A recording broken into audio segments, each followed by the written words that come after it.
be sweating for? Do you know? All I have, yeah. Everything I got is for you, baby, baby.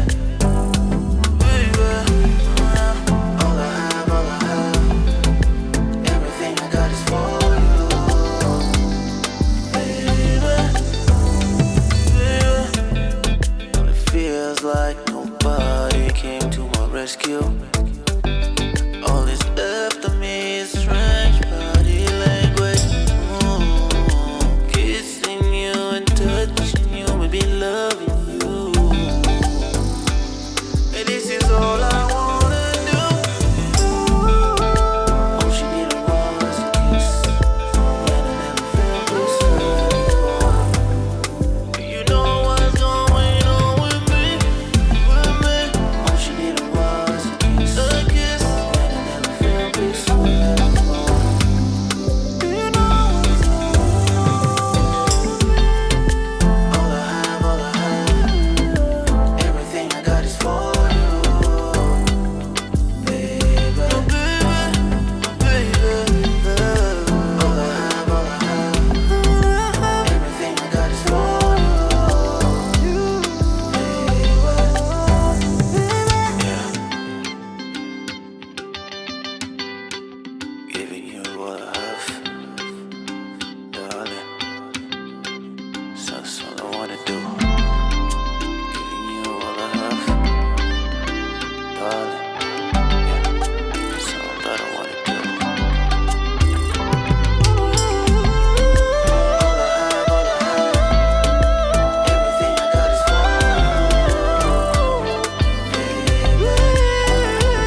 check, mic check. 1, 2. Welcome to Club Shada episode 229. Off to vacay we go. Listen, just before I start commenting and telling you what it is, let me tell you one thing.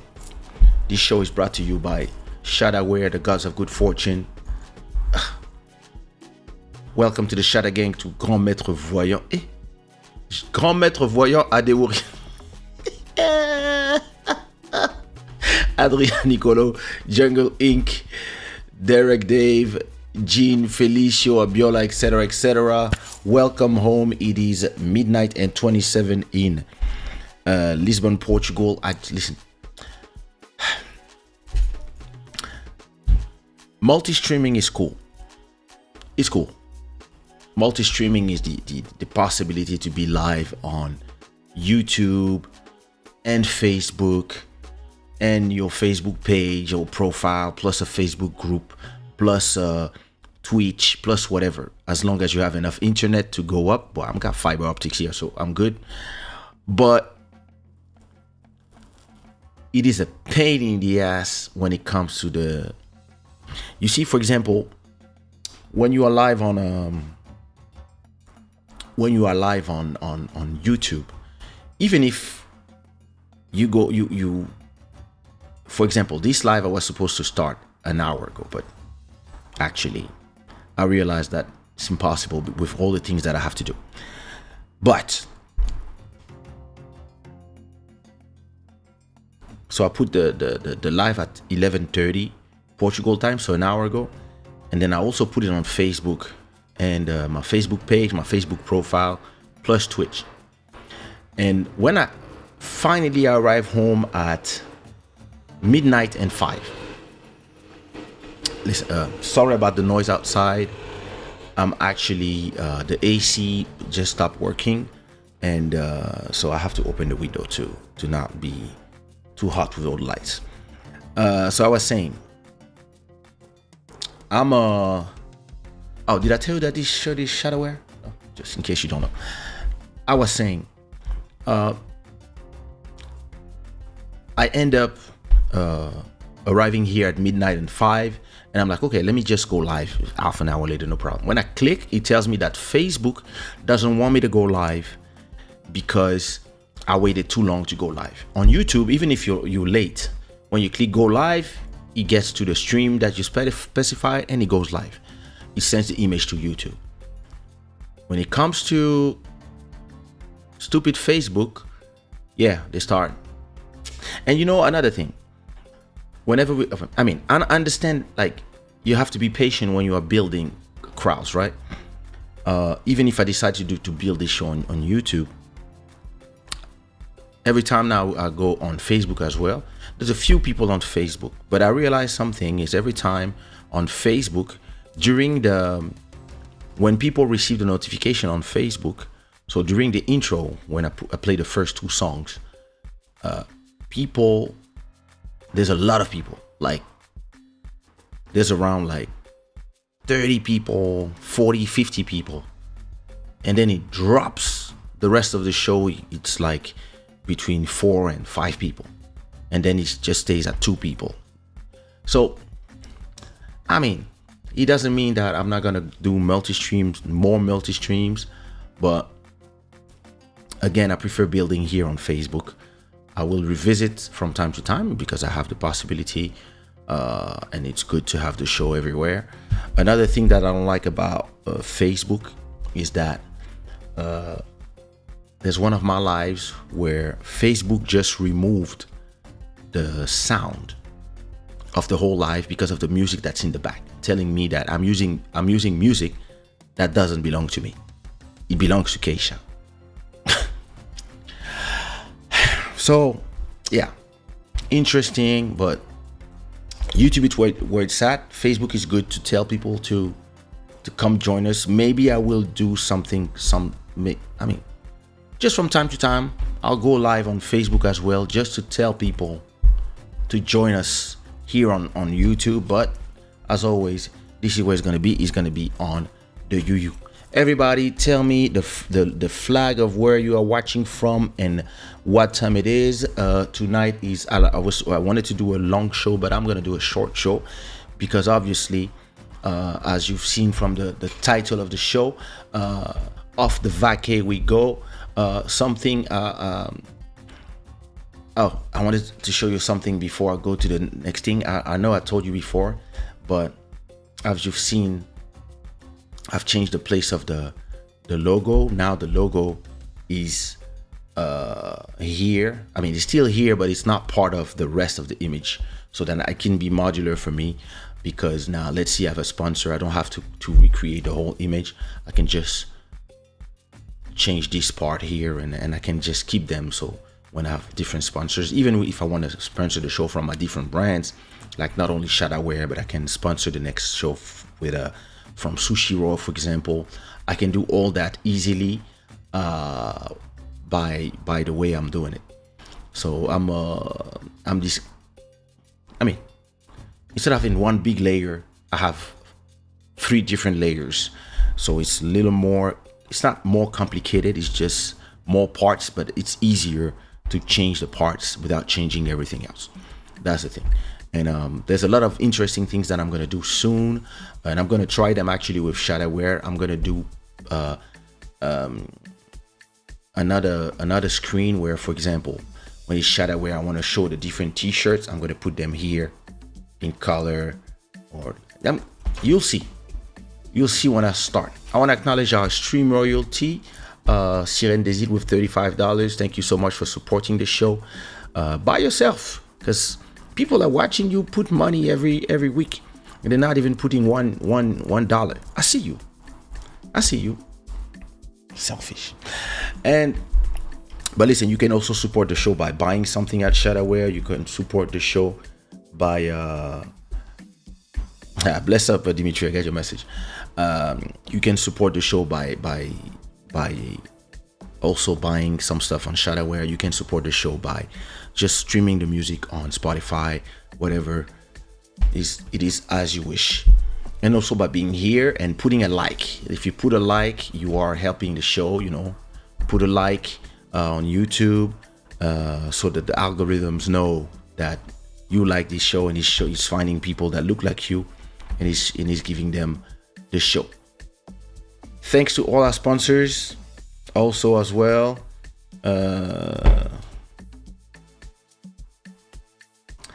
Thanks. It's not bad. Shadaware.com for that t-shirt. For those who want to buy it, it's called African Capitals, and you have 2. Let me show you. Actually, Shadaware. So you got so when you go on Shadaware, you click on the search bar and you click African Capitals, and it's gonna show you the 2. That's the one I'm wearing right now. This is African Capitals 1. It comes in a lot of different colors. This is the one I'm wearing right now, but you can also have it in red, and etc., etc. And now you have the new one.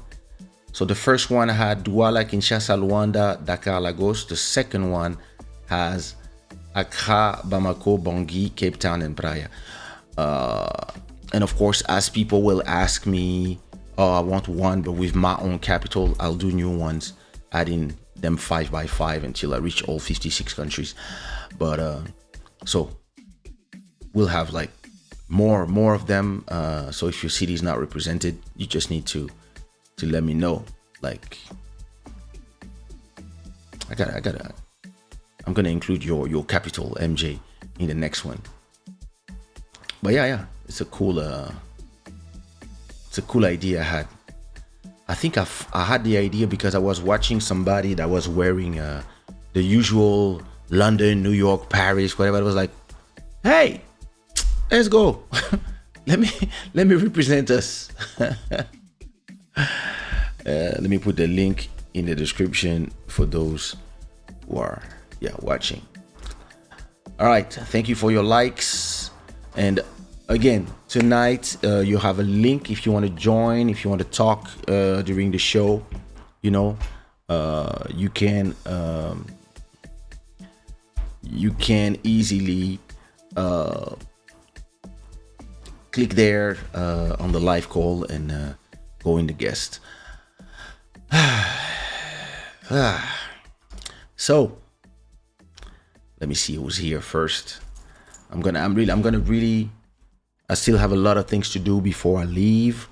I wanted to do a lot of editing and stuff, but actually I don't need to, because I'm bringing one computer with me. So I'll just edit and upload from where I'm going. I will also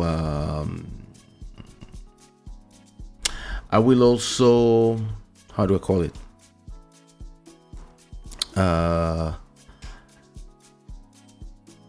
Yeah. I just have to, before I go, take whatever I need to edit, like vlog elements, for example. So rushes from vlogs, videos that I need to put on my vlog, and anything I need to put from my to my editing software. So videos and like I think the last episode and this episode tonight, when I will cut them, I just have to take all the files with me and put them in my drive. I have a nice small USB free drive. I'm gonna put some stuff in there so I can work as I'm away. My computer, once I'm done with this live, I'm gonna plug my old Mac Mini M1. I'm gonna plug it to this screen and put it on my home Wi-Fi so it can just download and synchronize itself with this computer. And then I put it in the bag and I'm ready. I'm also gonna download a lot of shows. I mean, not a lot, but the train is 3 hours, so I'm gonna download three, four episodes of a few series and movies and YouTube videos as well. I love to download YouTube videos because I have YouTube Premium. I'm gonna download a few videos, podcast stuff, shows to watch on the train. So that's what I'm gonna do before I go. I think that's it. So I'm gonna tell. So I wanted to do a show about going viral on TikTok, but I actually said to myself I will do it when I come back, because I want to take the time to explain everything to you guys. And if I'm on a rush like today, with the stress of living, and like living with a whole family, this is something else. So I will do it at episode 230 when I come back on the 20. The next episode of Club Shada will be on the 20. So the next pre-recorded episode with Bodhisattva will air. I'm gonna upload it after this show, so it's gonna air as a premiere. But I don't know if I play it Sunday night in a week on the 21st, I guess 21st at night, or Wednesday. I don't know. I think I'll play it on the 21st. I'll play it on the 21st, so that after that the rest will be vlogs and extracts from episodes. That's what I'll be just cutting. Maybe on the first 2 days when I'm there, I'll be cutting everything, uploading everything to YouTube, and then I'll put the whole channel on automatic so that I can be on resting mode. So like I told you before, I was wrestling with the idea of not doing anything, but then I had a conversation with a friend, and I was like, yeah, listen, we be here, guys, put some likes. We've been here. You work, and you actually don't enjoy like working, and then you get frustrated because you actually spend your money on your family, on your wife and kids and the things that they need, but you never do anything for yourself. So you actually work for others when you're supposed at a point to enjoy your family. And I just told myself, you know what, I'm not gonna release tracks while I'm away. Usually I just put some 4 or 5 songs, but actually I have 4 songs coming actually projects. I have a Malcolm Beach remix album, Lil Mauro remix album. I have one single, and I have one compilation, summer compilation called Kizomba Zouk Kampa 2022. And everything will start coming out actually when I come back, but it's already uploaded because I don't even want to do promo while I'm away. I just want to be there and chill, and I'm just gonna really enjoy not doing nothing. I will try. I still have a computer just in case I need to do something quick. I need to edit something, but I'm not gonna do music. I'm not gonna record any episode of Club Shada. Just record some vlogs. So I might upload these vlogs. Maybe I will do a live from the telephone, because I saw that YouTube has a new option actually, to go live from the telephone. I didn't check exactly what is going on here, but when I was about to prepare my live, it usually you just say prepare live streaming. Now it was prepare live streaming or prepare from mobile phone. I was like, oh, that's an interesting change. So I don't know exactly what it does, what's the difference, but that could be interesting to do, to launch a live stream from the swimming pool or stuff like that. So I might do an impromptu live stream if the internet is good enough in the house that I rent. I don't remember how it was last year, 2 years ago. I'm not sure how the internet is, but I might do that.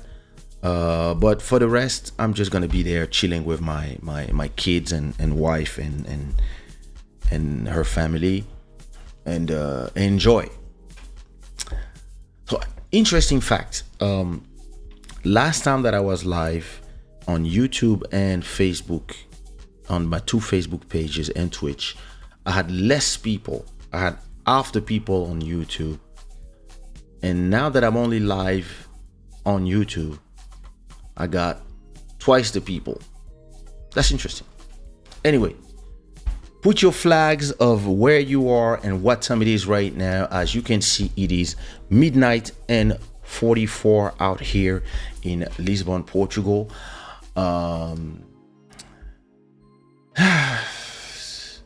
Listen, preparing for travel, yo.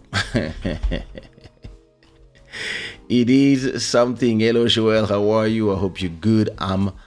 Listen, it's too hot here. That's the problem of not having AC. My AC died. I don't know what happened exactly. What up, Adama? MJ Wemoto. You arrived. You say hello, brother Joel, but not us. I know it's okay. Hey, Jujuzawa, how are you? I hope you're doing good. Nightbot, how are you, Nightbot? 7:25 in Niagara Falls, Canada. 5:32 at Edmonton, so I guess it's 5:45 now in Edmonton, Canada. 1:45 in France with Julie. Don't forget to leave your likes. Hey. Hello Dalia, I'm happy that you are back online. I missed the last show, but listen, I had a lot of friends. I have a lot of friends that are here, so I'm running around everywhere. But I'm gonna catch the replays in the train. What up, Emery? How you doing? Elise Boys, what up? How are you? 7:45 in Canada. This show, like, Drake only has to come to this show. Like, everybody's from Canada here, so only him missing. Maybe he's here watching, because, you know, there's a lot. Yeah, you have the people in the chat, but me, I see, you know, I count the people in the chat, but I also count the people that are watching. And I know that most of the time, there's more people watching than people on the chat. I met a guy in the club 2 days ago, and he was telling me that he watches every episode. And I'm like, oh, you watch the replay? He's like, no. I usually watch from my bed or when I'm working late at night. You hear? I said, oh, Why you never say nothing in the chat? He's like, nah, I don't talk in the chat. Like, yo. And so, a lot of people just enjoy the show and they don't say nothing. They're silent. But I can see the amount of people that are there. So yeah. A new thing that they added in this show is the possibility to do markers. So let's say between subjects, I click M, and it's just gonna send me a file with every time the timestamp. So that is good because then you can just timestamp the whole show with chapters on YouTube. But I don't have the habit of doing this yet. So everybody, let me know, what are you doing for your holidays? Are you on holiday? Are you coming from holidays? I know that Lil Maro has just came back from holiday, and he was in south of France. He was going from city to city with his family. I have a lot of people coming to Portugal these days to chill here. And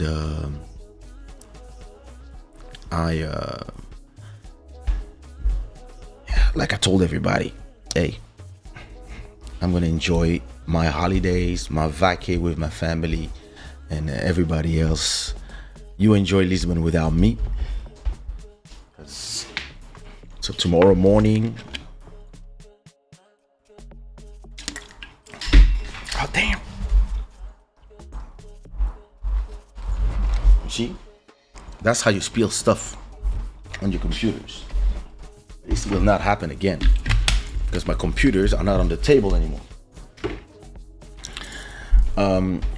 As I was saying, I'm heading with my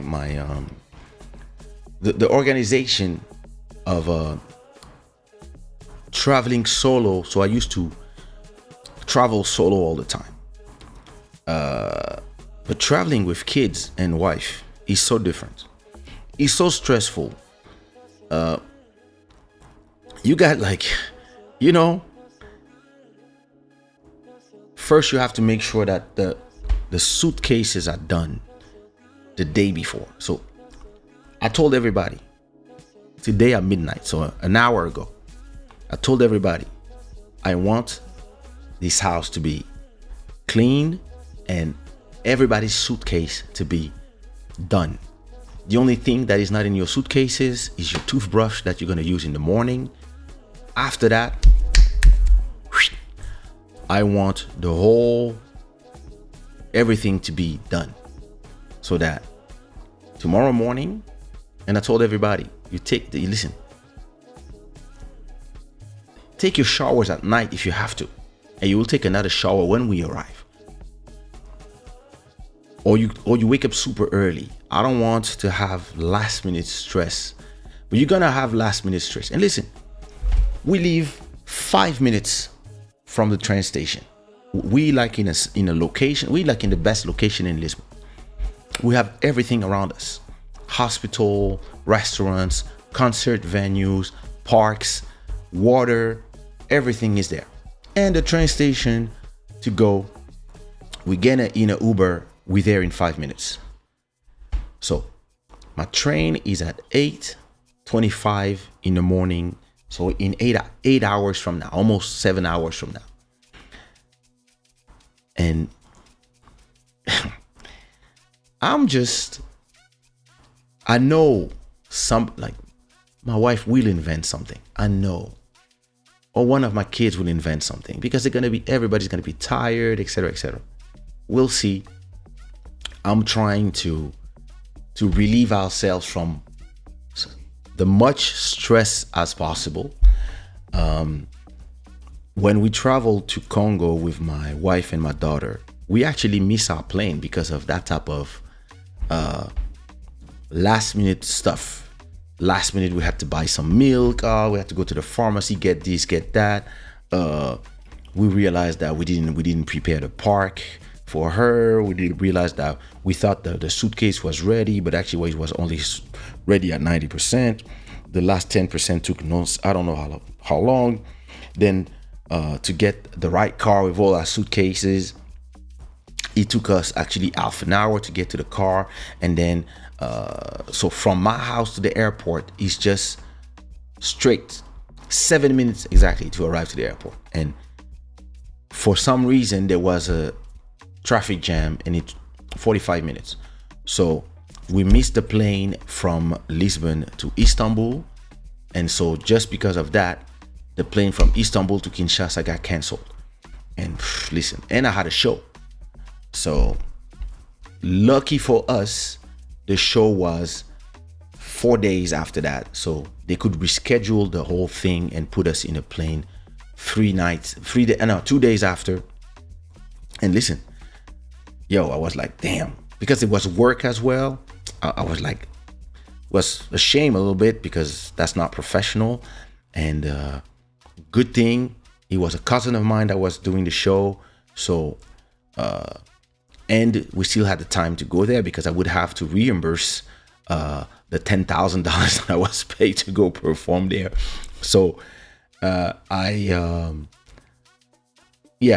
we ended up leaving the suitcase at the airport to not have any stress, because we came back home. We were really like, is this thing like, as a couple, you don't want to start yelling at each other, it's your fault, it's your fault, it's your fault, because it's actually nobody's fault. It's just the fault of stress and lack of organization.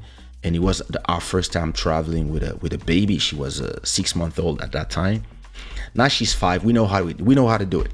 We understand when you're traveling with children, and it's two different problems. When you're traveling with a baby girl that is 5, so it's more, she does what you tell her to do, but she can get stressed. You can give her your stress and she can start crying for something, or said she forgot her Barbie, or she forgot her this or that, stuff like that, right? And then she can also and then you have my son who's 19. He sleeps in the shower for some reason. So sometimes you're gonna be like, yo, what you doing? He's just like, oh no. He's not like a stressed person. He's very laid back. So he's like, unless you are behind him, he's not gonna realize that we are really late. So again, we're taking the train of 8 a.m. There's a train at 10, there's a train at 12, there's a train at 2, there's a train at 6, there's a train at 5, there's a train at 8. But listen, I paid for that mansion for 10 days. It's not to miss a day. So we prefer arriving very early so that we can just get to our beds there and sleep in the train. Then we arrive there, we continue, and we buy everything we need in the house. And there's a lady that cleans the house there. It's part of the what I paid for the house. We have 5 bedrooms. So it's gonna be me, my wife, my daughter in 1 bedroom, my son in 1 bedroom, my sister-in-law in 1 bedroom with her boyfriend and baby, my brother-in-law and his daughter, and I think there's my sister-in-law is bringing her sister-in-law too. I mean, I have 5 bedrooms, so I was like, listen, I wanted to bring Bodhisattva, but he has people in his house, so yeah. Why are you laughing at the problem? You have kids, so you know the problem. You know that. Listen, such a stress. Listen, there's more people watching than people leaving likes. So listen, even if you are a hater and you are watching to hate, to hate at my beauty, I understand how it feels. I would hate myself too. Listen, I understand you. Leave a like still. Yeah, and let me know, where are you going on a holiday? What are you doing? What are your plans for your holidays? And again, line is open if you want to call in, but I know all you girls are without your wigs or without your makeup, so you will not call. I understand how it is. It is what it is. I'm used to it. Hey, the Snap Master, what up? Here, going to Disneyland for a couple of days with the kids. Oh, that's nice. So for those who don't know, Shada Gang, say hello, welcome to the Snapmaster. He's one of my NFT collectors. Disneyland with the kids is something I want to do. I want to go to Disneyland Paris. I want to go to Disneyland Paris, but I don't want to go when it's full of people. So maybe in September when we come back, I might take them there. Yeah, we'll see. I always like to come back to a clean home. Yeah. So when we arrive, the good thing I already scheduled for I have this service that for 200. No, how much it cost? For 140 plus, yeah, for 200 euros, so 200 euros dollars, they will take 300 pieces of clothing, and they will wash everything for you and bring everything ironed in 2 days, 48 hours, maximum 72. So that's amazing. I already scheduled with them for the 26th. So we arrive on the 25th. On the 24th. I think, no, so maybe I scheduled for the 25th or 26th. I don't remember. Anyway, on the Monday when we arrive, they will arrive there in the morning, and the next day we'll just open all the suitcase, give them all the dirty laundry, and they bring it back to us 2 days after. That's amazing service. I'm so blessed that I can afford those type of services, so that you arrive to a clean home. There's nothing worse than listen. You know what happened to us one day? That's why I'm a fan of road trips. I hate road trips. Dalia, I hate road trips. Thank you so much. I'm not the best. I'm just one of them. I just came back from Seville. Oh, nice. Listen, one day we went to Congo. So that was when? Last year? So the kid is 1. So my sister-in-law was still pregnant. So she was 6 months pregnant or 5 months pregnant. I don't remember. So that was a year and a half. We go to Congo. We took my sister-in-law. And before we go, my mom tells me, don't forget to cut off the electricity in your house, so that you don't because you're gonna leave for 10 days. So just cut off the electricity. And me on the morning, I don't even think about it. I just cut off the whole electricity. But usually what I do, when I leave the house for more than 3 days, I cut the electricity of my office, my desk. So here down there, I have my master switch. I cut that, so it cuts all the computers, all the things that are just in sleep mode, right? That are still sucking energy. And then I turn off all the lights. That's more than enough. I leave the Wi-Fi on just in case some machines need to update themselves. But I just listen to my mom, and I just cut off the electricity of the whole house. I just like. So when we arrived in front of the house, listen, there was a smell of death in front of the door. When we entered the apartment, we left all the meat and fish that was in the refrigerator. It was still there with no electricity. So everything had, all the ice in 10 days had the time to completely, and I think we came back, it was hot. So all the meat had the time the ice had the time to melt, and the meat was rotten. Oh my God, that was a nightmare.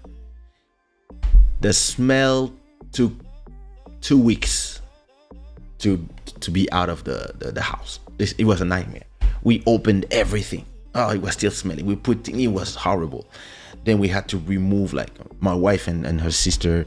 So we had to call the maid to come help us. So they remove everything, but then you had to clean the whole thing. You had to really disinfect the whole. Oh, listen, that was a nightmare. Nightmare. Listen.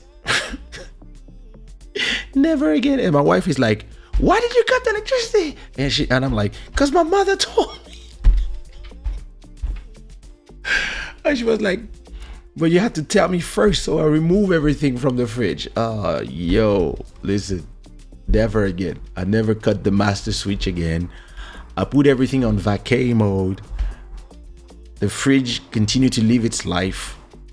I'm just gonna turn off my machines one by one. I don't need to turn off the whole electricity of the house. I can just turn off the lights. Listen, a nightmare. That was horrible. That was horrible. Vraiment solo. Smell of death. Listen, you have no idea. It was horrible. Horrible.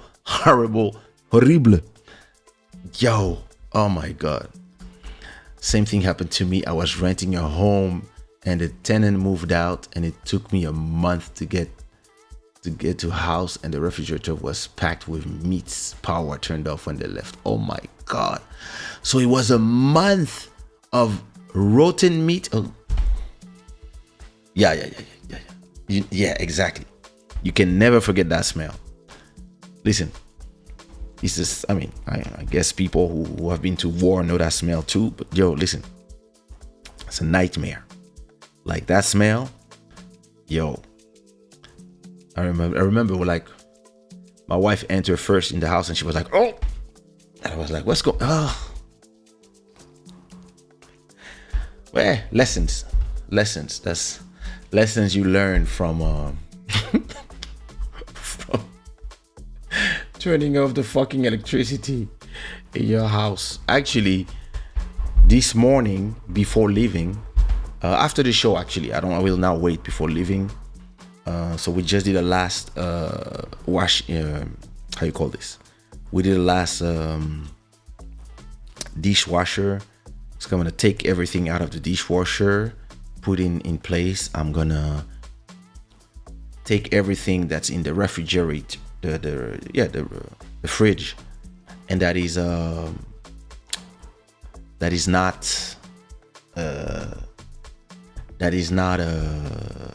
how can I say? Yeah, everything that is not, that will die in 10 days. Fruits, vegetables, like I'm gonna remove everything, put everything in the trash. The fridge, I don't need to touch because everything's gonna be on, but yeah, I'm gonna start removing everything I need from the house so that after that, we're done. Oi, Tina Sacramento, como estás? Muito bem? Gosto do facto que estás a voltar aqui. Gosto desse cabelo. Anyway, yeah, you know. Yeah, so you guys didn't tell me. Where are you spending your summer? Everybody's staying in their location. Julie is staying in France. Dalia, are you staying in Canada? MJ, are you staying in Canada? Snapmaster is going to Disneyland. I remember when I was 15, we went with my dad to Orlando, to Disney World and Epcot Center, I think. But I'm talking about like, he was in 89 probably. And because I remember, because my dad had now we film like this, but my dad had a huge camera, a camcorder that was huge with VHS in there. I wish I had those tapes. I would put them on my YouTube channel. Actually, somebody sent me videos of my old shows. I'm gonna upload everything now for the show. Yo, what up, Carlos? How are you? How are things going? Salute. Yeah, that was a great experience, but you know, I remember I think my dad flew us all in business class. My whole my summer vacation is over. Summer vacation is over for us, kids go back to school tomorrow already. You're teaching already? It's the middle of August. Yo. Times have changed, indeed. I remember, so we flew, I think it was UTA.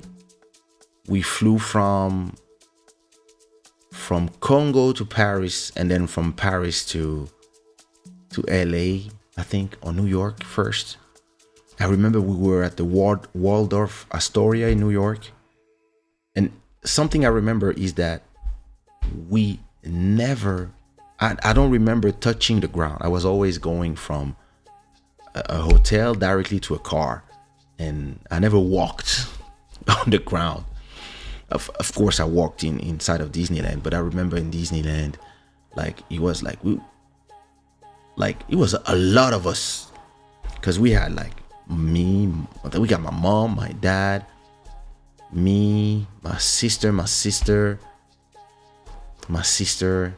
brother, I think my younger brother was not born yet. I think it was just that. Then we had two maids, and I think one of my dad collaborator or bodyguard or something. So 10 of us, my mom and dad on first class, and us in business. And we went to Disneyland. That was amazing. And so we went. It was the first time that I saw that the small world with the animated doll, and I was like, yeah, listen, for every one of my kids have to go see that too, to create those memories. So okay, I see. So I can't wait for my daughter to actually experience that. The only thing is Disneyland Paris is, other than the fact that it's listen, everything is made for you to spend at least 500 euros when you're there. You queue way too long for a 2 or 3 minutes or 5 minutes attraction. That's my problem. I wish I could just pay extra to have, like, I know there's some time thing, but let me see. I have a guest. Listen, I have a guest with I can see that you have the internet from the village. I can see that you have the internet from the village straight away. Actually, it's the, I call it, it's the data, the phone data. That's why. Okay. But I can hear myself. Outside. I can hear myself. Oh, okay, hold on. The phone. Yeah. How are you, cousin? Good. Yeah, listen, I was talking about vacay with my dad back then. Mm-hmm. You know, back when we were living with chauffeurs and employees and living like royalties. So that was crazy. And Disneyland. I really want to take the kids to Disneyland. Probably when we come back, I'll do that. My son was at the Foire du Midi in Brussels. Mm-hmm. He told me that was ghetto as fuck. I was like, times have changed. Yeah, I was like, yo, Brussels is I'm taking my son. So my son is about to. So my son is just like us. My son was born in Belgium. Then he moved to Kinshasa when he was 7 to live with my mom. Then he moved at 17 or 16. He moved with his mom in Angola. And I decided to move to his grandma in Brussels to continue school out there. Right. So he's about to go in Brussels after the holidays. So probably, I think, I didn't take his ticket yet, but I think I'll take his ticket for September 1st or September 2nd or something like that. Mm-hmm. And I plan to go with him in Brussels to, send him off. And I might take my daughter. I don't know if Foire du Midi is still there. Maybe we can go there. Like, see how ghetto it is. Yeah. Rue de Brabant. See for yourself. Yeah. What about you? How are you? Where's the wife? I see your wife in the chat, but are you in the I same mean, location? yes, I'm home. She's in the kitchen, and I just Oh, finished supper. I was about to say something stupid. But So she's in the kitchen. I was about, yes, but she's following on her phone. I know. Hey, hey, kitchen. Come say hi. Come say hi to the camera. So I like the fact that you guys changed your show. I mean, so Saturday's show yesterday. How was the show? Was the same format? You two or just her? Both of us, Okay. and actually, but we did Hey, Maman Dalia. Where are you? We don't even see you. Like, Come back. They want to see. She'll come back. I know you love the So, kitchen, but as a normal woman, like, I'm joking. Yeah, I'm woke. Listen, I'm a Bantu. Leave me alone. yeah. I was born in Congo, so Yeah, so yesterday, what we did, she was sitting in our studio, and I yeah. was in mine. Oh, And you have two just, studios in the house. yes, I'm in the same space. Oh, everybody divided. had their okay. Yes, their own setup. So you had. So how did you do? Did you do like? Well, listen. Let me see. Let me go to your channel and see for myself instead of asking like an animal. YouTube. I need my fufu. Yeah, do some fufu for us. Show us the cooking. Click on the link. Come in the chat. Dalia MTV. Let me see how was the last show. What do we have to do from que faire des opinions des autres? Ah, okay, I see. So you were this way. Right. Okay. But actually you in the same place, right? Yeah, it's the same place. So I are have you my like desk. okay, she has her desk. So are you face to face or on a No, she was at my right. okay. Okay. Yeah. Nice. So, and when you're like this, where's the camera? So what happened, because I only have one DSLR. The DSLR Okay. was on her, and I Okay. was using the iPhone with Apple Cam. For you. Yes. Did you change the camera for her? It seems different.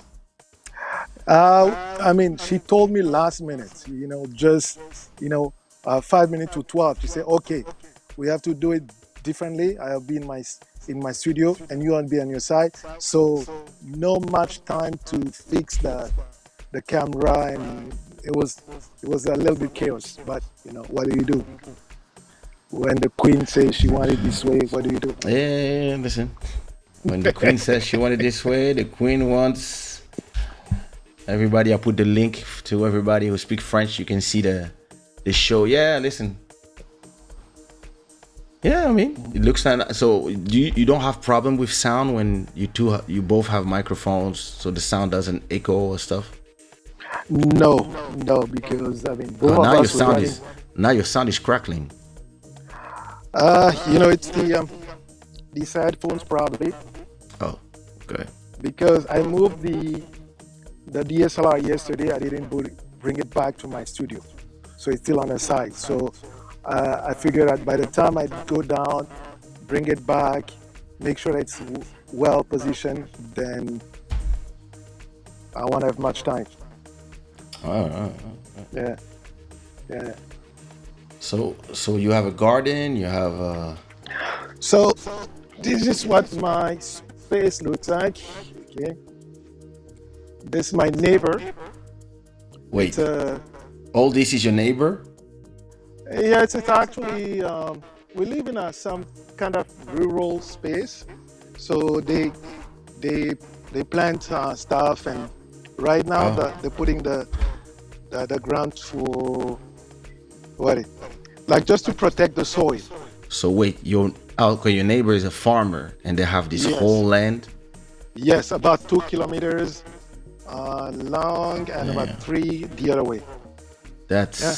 that would scare me at night, but that's beautiful. Oh, I mean, it gives you at night. It's really windy, and right now we have the AC, but we don't really have to turn it on.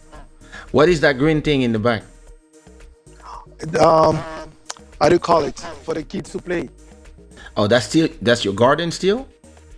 Now mine is down here, so I have another space. I can go down.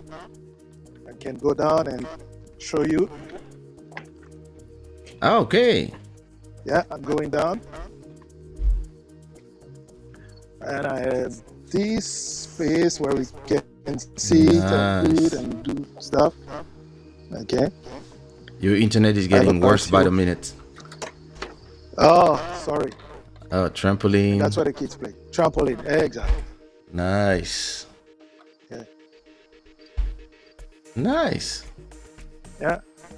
So it's usually not like this, the internet, but I can see I only have two bars Ah, okay. connecting. Yeah, that's So, why. so you have to go back to where you have bars. Yes, The mysteries of the internet. exactly. But if I go inside, I need to put the lights and all that. So maybe another couple minutes. Yeah, I know. Sometimes I have to do a quick interview, or when I have to do your show, I'm like, oh shit, let me turn on all the lights, turn down the blinds, and then turn on the camera, Yeah. put the microphone on. I'm like, and sometimes I'm watching your wife's show from my bed. I like to watch from my bed actually, and then when it's like, yeah, come talk, and I'm like, oh,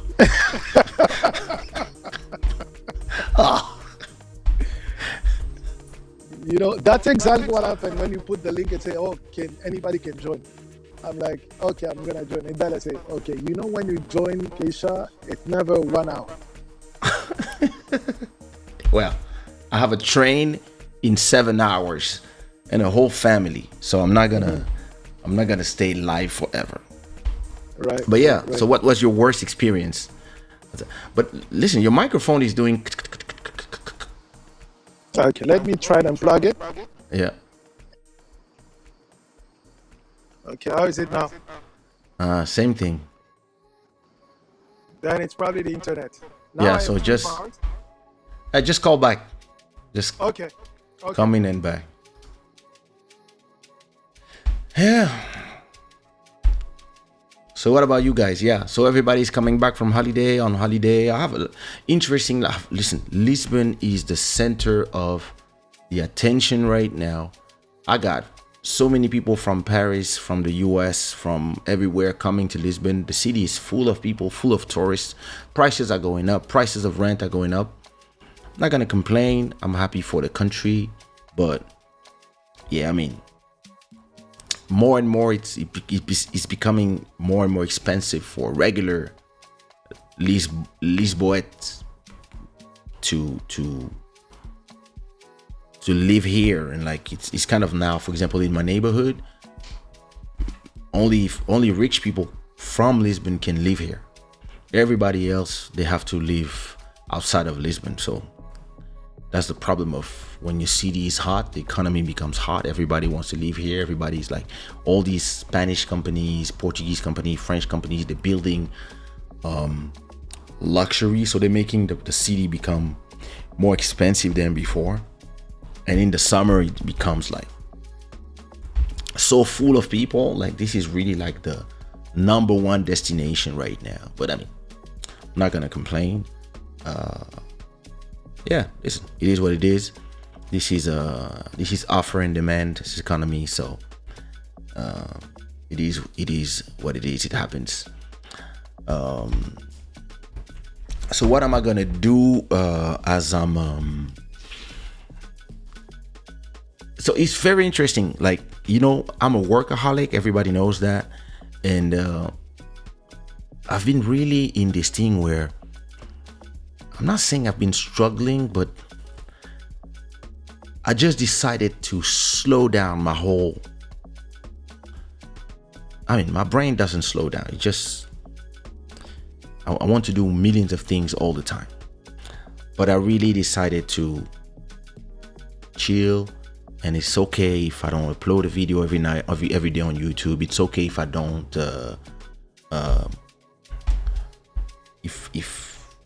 if I don't edit everything before I leave. Like I can still do stuff there. I'm still gonna have a Mac Mini in my bag. I'm still gonna have like enough time to do some stuff, so I can just chill.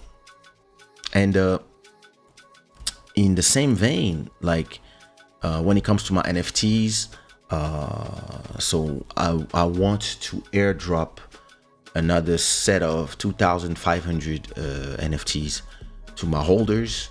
So I've been working actually. Well, listen, I've been working on 2 new collections. Let me show you. You see something? Yeah. So that's what I've been working on. Why is this? Oh, yeah. I've been working on my Androids collection. Oh, it's not gonna be.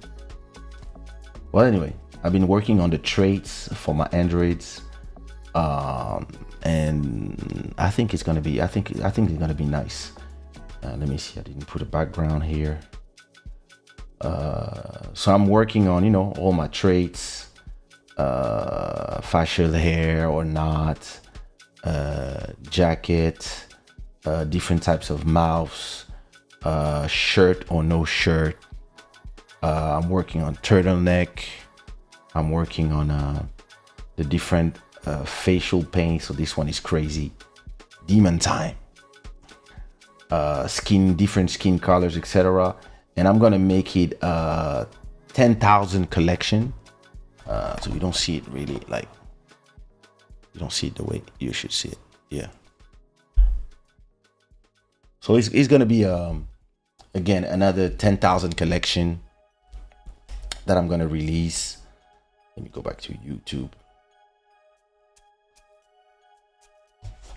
Yeah. So it's gonna be a 10,000 collection. I want to finish it, and I'm also going to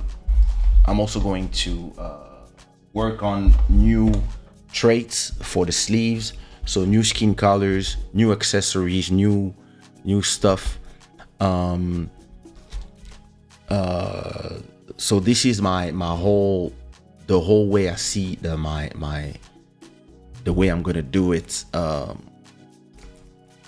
Yeah, I did answer your question.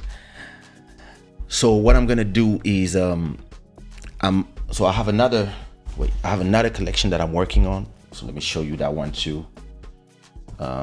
Maybe should I show it differently, straight from the computer? Maybe that would be. Well, it's okay. So I'm working on another one right now. Let me put. So what I'm working on right now is Snapmaster. That's the one I did for you. You know something I love to watch is the replay of how I do an artwork and how I draw it, like in fast motion. That's something I love to do, and see the whole. I'm thinking of doing live shows where I'm just drawing like for hours. Maybe not on Club Shada, but maybe another show, or maybe just pre-recorded videos where I'm just working on art, like in real time, and then minting them straight after working on them. That would be cool. So what I'm working on is another collection called the Cool Cats Club, or the Smooth Cats Club. I forgot how I'm gonna call them. So what is very cool about it is that, first of all, my backgrounds, for those who check my NFTs,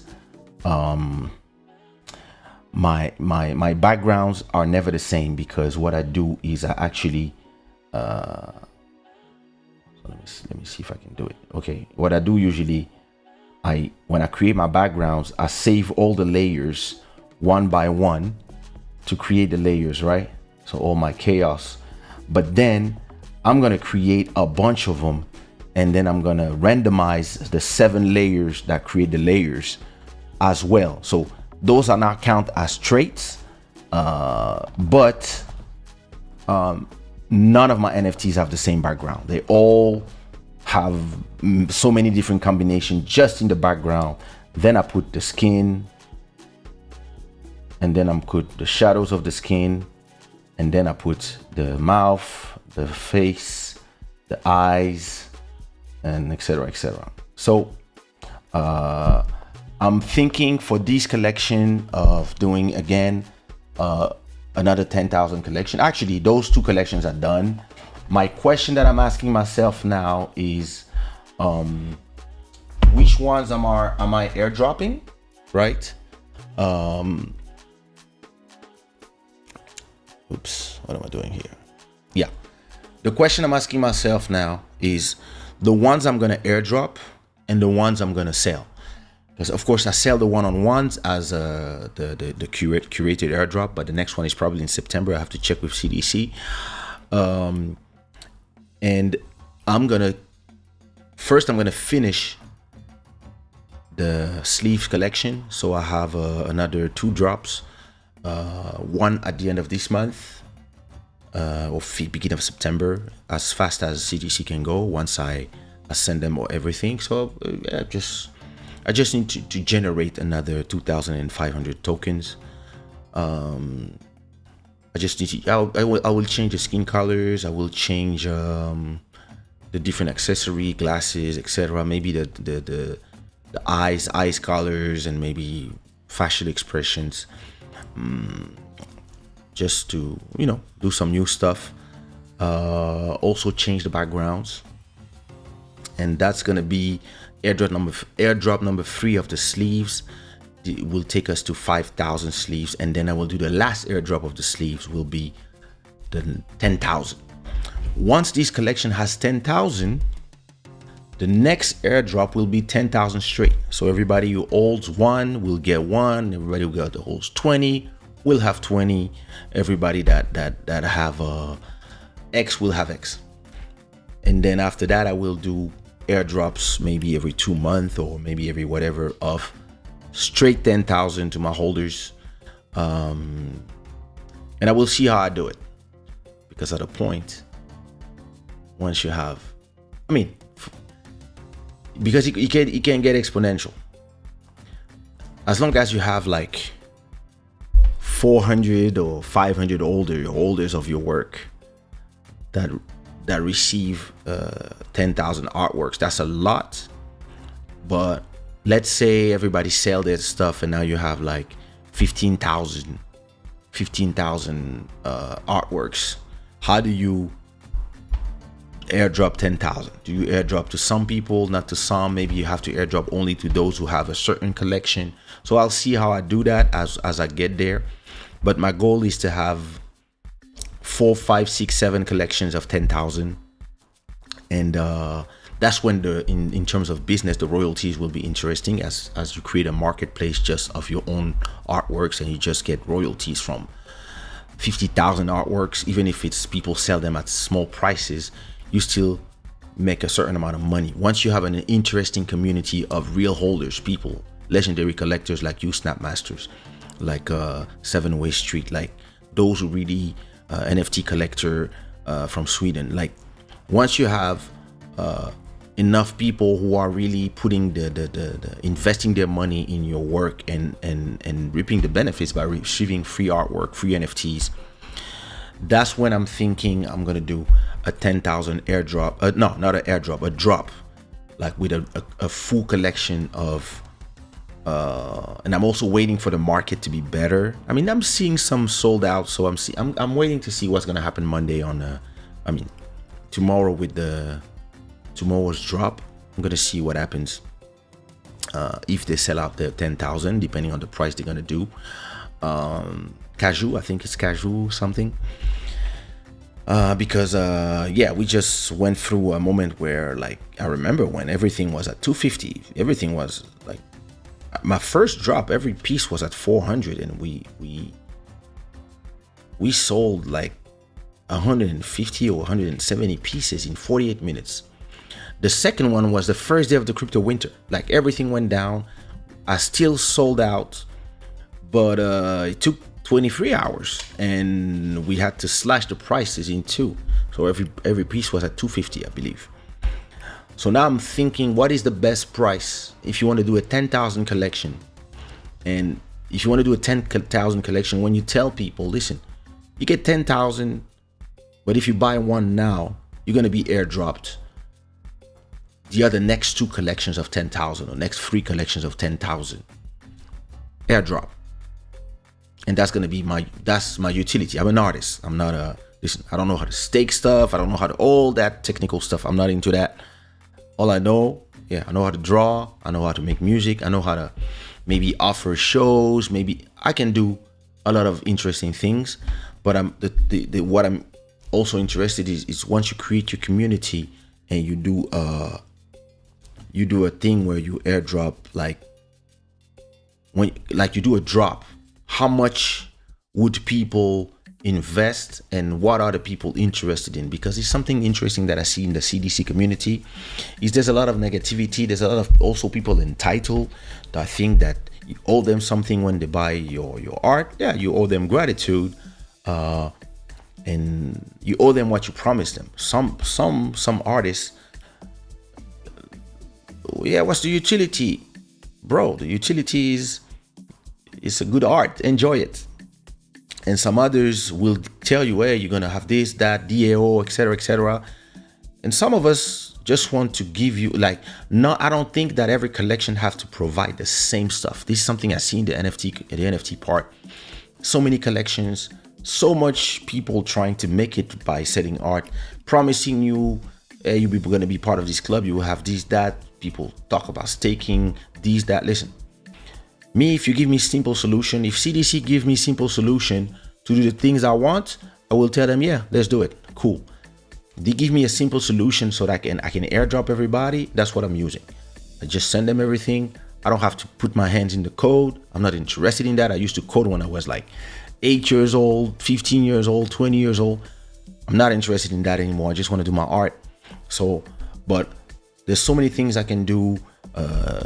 Offer Shada wear stuff, hoodies, t-shirts to 100 people. If I can do some great stuff with their help, and then I will airdrop people, airdrop all the time until and then I'm like, wait a minute, if I airdrop like 10 collection of 10,000 to people, that's 100,000 NFTs. I'm like, yo, okay. If I have 100,000 NFTs, do I become the biggest like NFT creator on crypto.com as somebody who gave 100,000 NFTs for free? But that's interesting to me because I don't see this business as, first of all, that's not my main business. My main business is royalties from music. But this can become my main business quick because as I see, every time there's a sale and I get 10%, even if it's a sale of $10 and I get, even if it's a sale of, oh, look at this guy. Did you put yourself in oh, look at you. You plug the big cameras and stuff. Yeah, I was explaining the NFT thing. So as I was saying, if I make like what I'm doing right now, 10 sales a day, and I generate $60 to $100, I get $6 to $10 every day. Now, if I have, so that's with 2,500 arts that is right now on the market. What I'm interested in seeing is, and because I have time, I'm like, listen, cool, I'm here, I'm drawing, I'm gonna go on holiday. So if I'm on holiday and the only thing I can do because I'm really in chill mode, but I'm gonna have my iPad with me. So while the kids are in the swimming pool, I'm gonna be with my iPad on the terrace. So I'm gonna be drawing stuff. So I'm gonna prepare my drop, the next drop, but I'm also gonna prepare some collections. And the thing is with me is this: once I know how to create a collection, the last collection I actually created it in 10 hours. Like, I mean, the main thing was ready. I had like a 1,000 piece generated in 5 hours. Then I start creating the traits, everything. Like once you get the hang of it, in 3-4 days I can have 10,000 NFTs ready. So now it's interesting that if I can do that just by myself at home, if I get to 5,000 NFTs on the market, do I generate secondary sales? Do they double as well? I don't know, because for now I have 470 owners, and are these people selling to other people? How much? I'm not determining the price. It's them who are deciding how much they sell, how much they, etc. I mean, they get it for free. They can sell it for $1. They can sell it for $100. I have no control on that. Now, let's say, why is this motorcycle making noise? Anyway, yeah. So let's say now I have I do another airdrop. So let's say end of September, I do the last airdrop of the sleeve. Now we have 10,000 NFTs. Do I quadruple the volume that is happening right now? So let's say it now become it now becomes I don't know,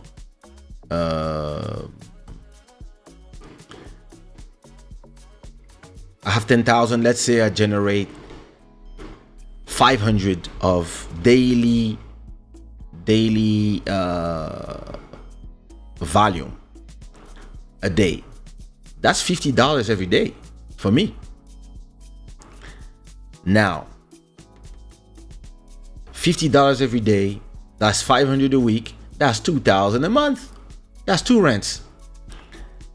Now let's imagine in another 1 month, seeing how far I am to draw, let's say I airdrop to all these new people, and maybe there's new people who, maybe a lot of people who are receiving free stuff, they sell them, and let's say we expand the base of people who are buying and selling to 700 people, 1,000 people. Now let's say those 1,000 people all receive another 10,000. Now we have 20,000 pieces. Does the excitation of that, and then of course I explain my situation of what I'm doing with the guys at crypto.com. We start doing some promo about it because everybody's trying to take your money. Everybody's trying to become a millionaire by selling like 10,000 at once, get $1.5 million, and then pretend you're gonna be in this club and we're gonna give you that and this, and then they all disappear with the money. Most of them, or they all promise you stuff, takes a month. Oh, we're all gonna be in the metaverse, being listen, bullshit. Me personally, I'm like, listen, let's do it on a reverse thing. Let me offer you stuff for free, and you do your market. And if you do a poor market, cool. It's up to you. It was free. You sell them at $10 a piece, $20 a piece. I still get $1, $2. If we multiply this by, 100 transactions a day at $1, even at $1 royalties for me, that's $100 every day. So if you make $100 every day, that's $3,000 in a month. Now let's say you give another 50,000 artworks until 2023. If you give 50,000 artworks, and let's say you now generate, $3,000 of volume, just with small price, but an enormous amount of NFTs. If you make 3,000 of volume and you get 300 every day from that, that's 9,000 a month. You're good. That's your whole rent of the year in a month, and then you can just slowly reach a great amount of money generated from having a great amount of quality work. Because listen, there's a lot of shitty collections out there. There's a lot of shitty art out there. I'm trying to apply everything I learned in the business of music and business in general, and using the fact that I'm learning every day new stuff, and at the same time, once you have a good clientele of people who are happy that you gave them a lot of free stuff, maybe when you tell them, hey, listen, guys, I'm doing this 10,000 collection, is going to be 100 per item.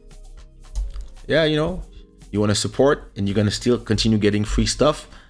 If you want to support, there you go. And you still make a million. Plus the royalties from etc. So it's interesting. All the flipping is creating royalties. Exactly.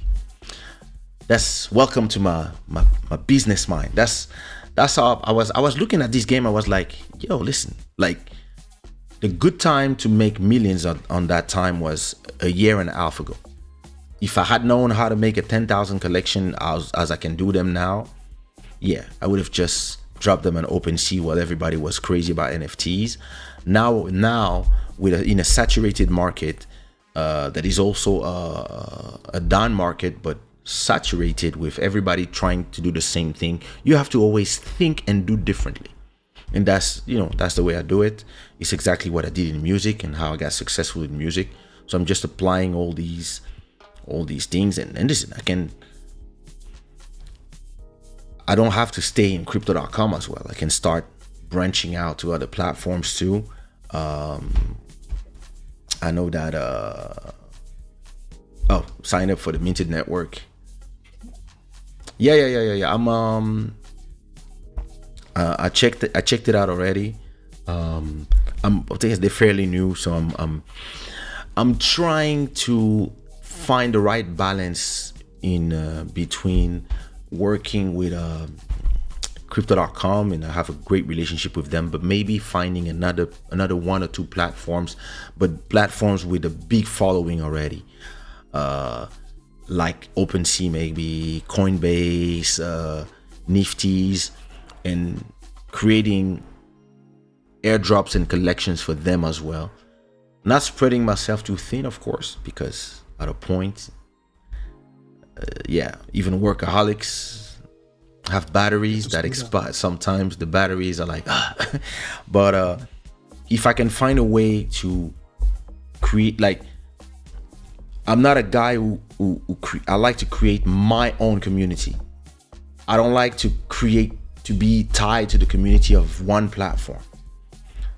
But that's why I like, because all these people, they create a collection, and then they tell you, come to the Discord and and be part of whatever gang, whatever club, or my androids, my robots, my monkeys, my this, my that.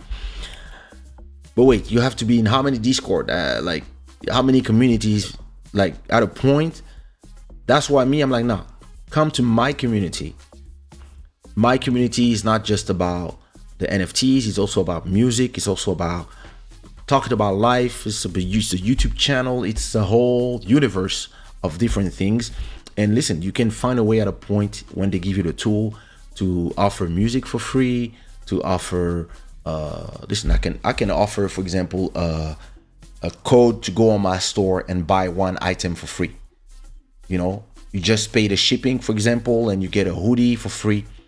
I'll pay everything, the fabrication, with the money I make from the NFTs, and then you get a hoodie for free. Let's say let's say next drop is the drop is successful.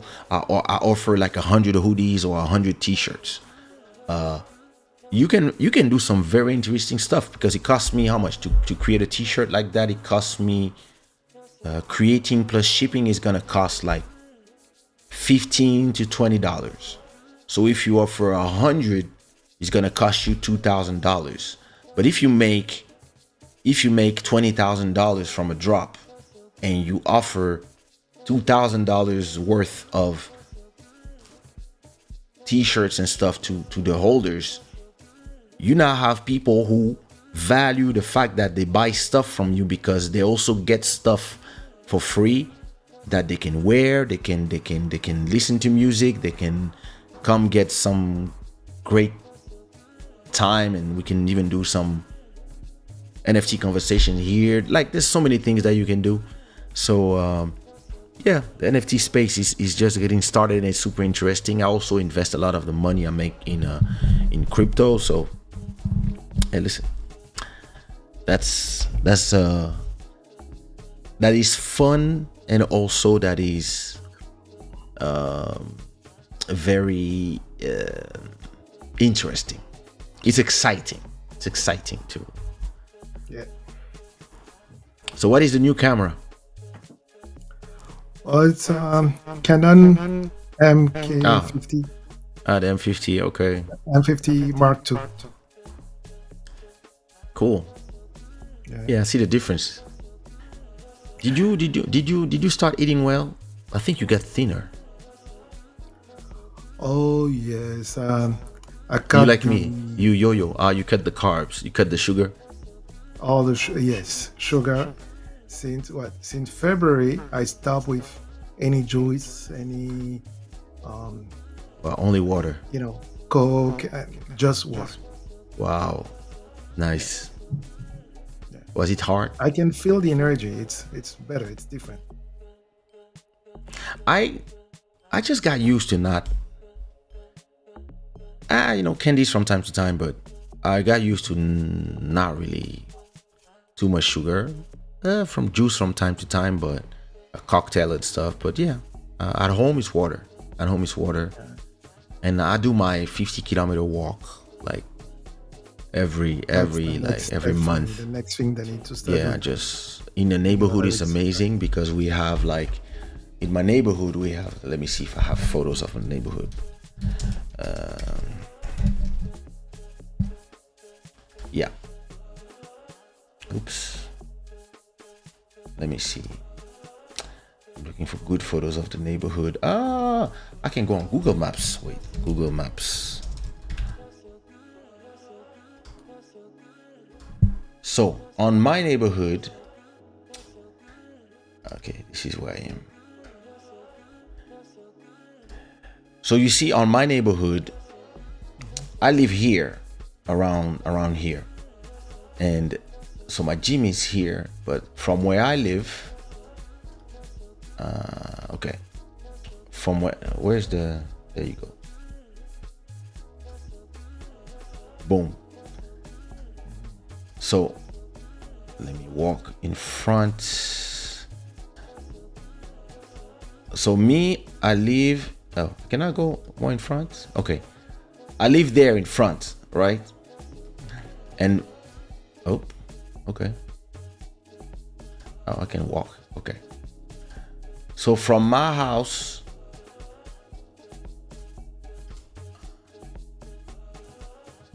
can I go in front? Oh my God. Okay. There you go. Okay. From my house, if you go in front, right? You got the whole waterfront. So my house is that white building here. I live in this building, that one. And we have the waterfront here, and we have like, let me go back in the map, in map mode. How do I go back in the map? Expand. Okay. So you have the whole waterfront when you can walk. And then here you have a park, you have a whole zone. You have like 2.5 kilometers of, so this building is in front of my house. It's the hotel where I always stay. And you have the whole, all these is parks. I want to buy in this building. That's my end goal. And then you can walk up to under the bridge. And you can walk and continue until like way under the bridge. And you have like, it's very, very, it's great to walk, listen to a podcast, listen to music, or just talk on the phone and be here. And then once you are under the bridge, That's under the bridge. Oof, it really took me on the so yeah, let me put that. So once you are, no, not on the bridge. Oh my god. So okay, under the bridge, then you have a skate park. You have also a thing for bikes, and you can continue actually. Can I? Oh, this thing doesn't go further. So that's one side. But if you want, you can also go from my house. All right. And you can go on the other way around. And you have like, whatever that is. You also have on the waterfront, you have, first of all, you have a lot of restaurants on that side. And on the other side, you also have like, you can walk until, so you have restaurants, pizzerias, and you also, and then you can walk till they have this they built a whole bridge walk, and they did a fake lake, and you can walk up to the end of it, and once you are at the end, it takes you to this they build out road. So here you have the biggest aquarium in Europe, and then you have this walk that I do all the time. You know, it takes you there, and it takes you to the marina. Oh. And then in the marina you have a lot of oh, nice. Is it from so you see, you have like, yeah, you have like a lot of restaurants and houses there. And then it continues up to the end. So if you do that walk from the end point until the other end, right, that's 10 kilometers. Actually, if you just walk from one end to the other, so you can do that from my house up to here and then back, it's 10 kilometers. Or on the other side again. You like, so it's easy to do 10 kilometers. And listen, the scenery is so amazing that, yeah, it's just enjoyable, because you can now go, for example, sometimes I stop here. Let me see if it lets me go here. Yeah, that's the end. That's the end of it. So sometimes I stop here. No, not here. Now I'm far. Now I'm too far. Oh no, I'm on the way I want to go.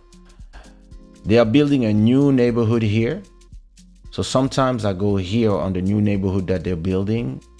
There it is. It's a little further. There you go. They've been building. So you see, all these things have built now. All these things have been built. So all this that you see that used to be nothingness, right. I'm going to show you how it is now. Prata Riverside Village, that's the name of it. There it is. That's how it looks now. Nice. Oh yeah, it's beautiful. And that's the view from the apartments. My mom wants to buy there actually. So that's how they look now. And do they have photos? Let me see. Residence. That's the apartments. So from all this, they built this one. Okay. They built that one, the one Riverside, and now they're building these ones, those two. Okay. Then they're gonna do the rest of them. So this one is done already. I don't know if I can go in. Let me see. The West Square, the one. That's the one. So there, and people listen. Everything has been sold already. Like the one that I built, they sold everything, because it's gonna be a nice new neighborhood actually.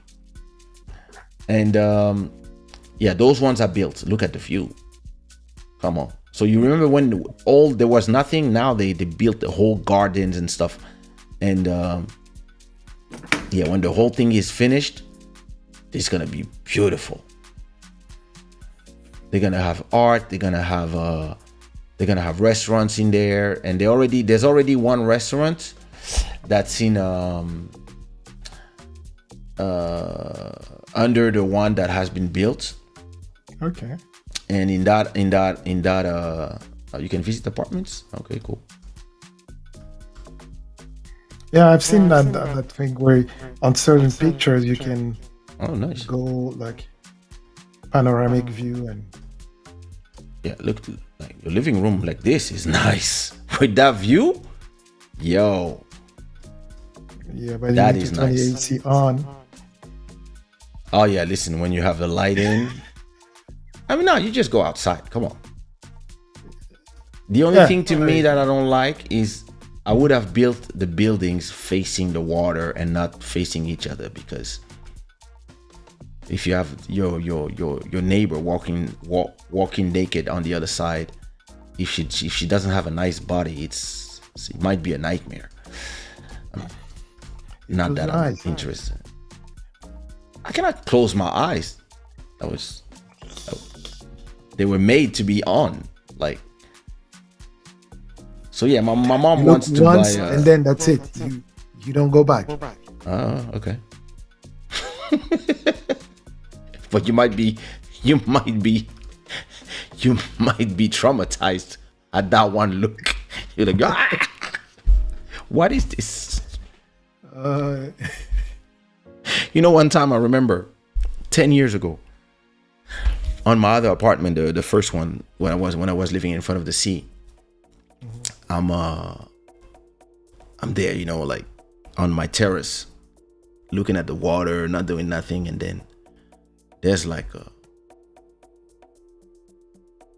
on the other terrace, and so it was not even my building, it was the other building, but our terrace was so big that from when you are on the top of one, you can see the rest of the other terrace, right? So I see my neighbor's terrace, and I see a woman with such a beautiful body. And she was like with like a, you know, here they like to wear those shorties where you had like the half of their bum is out, and like that's how they like to wear it here. And with just a small t-shirt, and she was not facing me, so I just had the back of her body. So I was like, yo, nice. And then at a point she just turns over, and it was actually a grandma. You see, that's why I told you see once and you know you don't look again. Listen, because you never know. What a great body, grandma. That's all I had to say. I was like, congrats. You know, she trained forever. Way to go. Yeah, listen. Hi, ex-neighbor. Yeah. Where's the chat? Listen. Soon as you arrive, the chat got off. You scared everybody. Put some unicorns in the chat if you're not sleeping.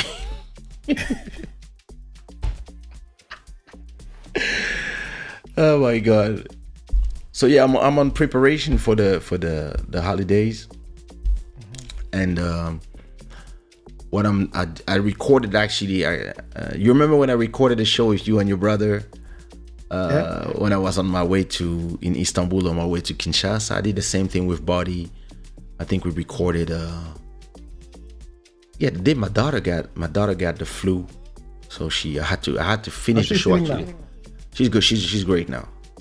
But you will see on the show, my wife is calling in the middle of the show to tell me that I have to end the show and go to school.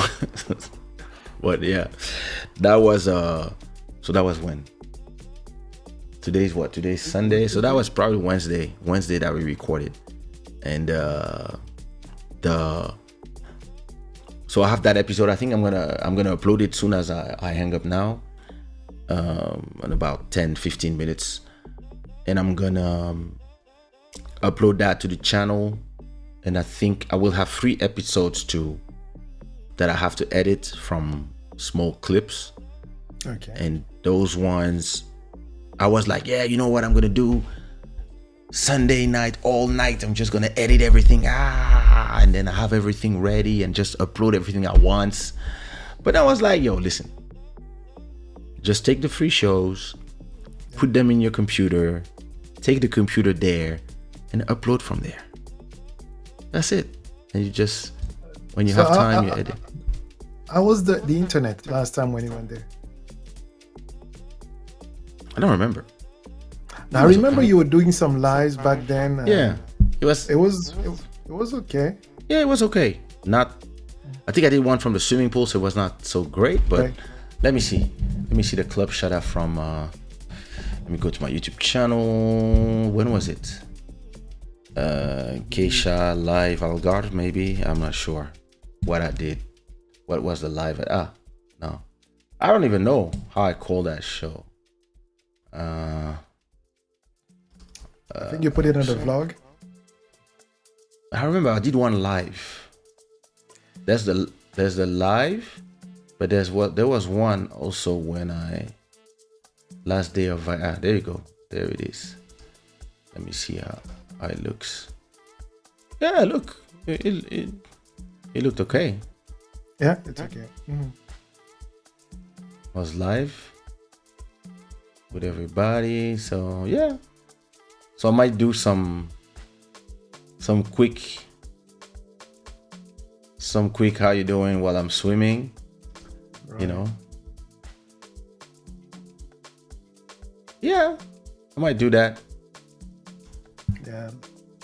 So the thing is this, when it's pre-recorded, you don't have to work as much and worry as much about the Internet. the speed of the internet, as long as it uploads. Right. I know from home it takes 3 minutes for a video to go up. As long as it takes, even if it takes 30 minutes, I don't care, because I just send everything late at night and that's it. The big episode I have to upload is the one with Body, so it's gonna be the episode 230. But this I'm gonna upload now, soon as I end the live, so it's just gonna upload in what? It's gonna take like, I don't know, 20 minutes, 15 minutes. I think we did an hour and something, so it's not gonna be, just upload the show, and then once it's uploaded, I think I'm just gonna schedule it for next Sunday. Wednesday? Or next Sunday? Yeah, I think I'm gonna upload to next Sunday. So when are you back? I'm back the 24th, so next Wednesday. Okay. So yeah, I put it next Sunday, and the rest of the time I'm gonna upload the clips from the last 2 episodes. I didn't edit them, so Okay. so That's maybe because I slept a lot, like now. All day I was just not feeling well. I was tired, so I've been in bed all day. So I don't think I'll think I'll still be awake in 2-3 hours. So I might edit one episode. Edit. And you sleep in the train? Oh yeah, 3 hours. Out. I'm with the wife and her sister. You good. guys in Europe, I don't, to me, driving for what, 6 hours, 7 hours, it's fine. Oh my God, what a nightmare! Listen, you really became a North American. Some people love, Lil Maro love to drive. Now I'm personally a train guy. Train, planes. Actually, I would do it by train, but actually you lose the same number of hours by what do you like? She says I like it. Like, we know what you're talking about. You like driving? She likes driving too? Yeah, but she doesn't drive. Oh, she likes being driven by you. Exactly. Listen, I don't drive, and I don't like being driven long trips. I don't like being in a car for like, I can do an hour and a half, but after 2 hours, I'm like, nah, listen, I prefer a train. I can stand up, I can just, like, I mean, some people like cars. Some people some people that love the road trip to do like, I have a friend, Elisio, when it comes to, I mean, now he takes the plane, but he used to come and take 20 hours to arrive here. From Paris, go down to Bordeaux, from Bordeaux, go to that side, sleep there, then drive around all Spain, from north of Spain to Porto, and then come down to Lisbon. And I was like, bro, why don't you just take a plane and rent a car here? Nah, it's great. And like some people love it. Some people love driving. I don't like driving personally. I mean, I stopped driving in the end of the 90s. That's when I stopped driving.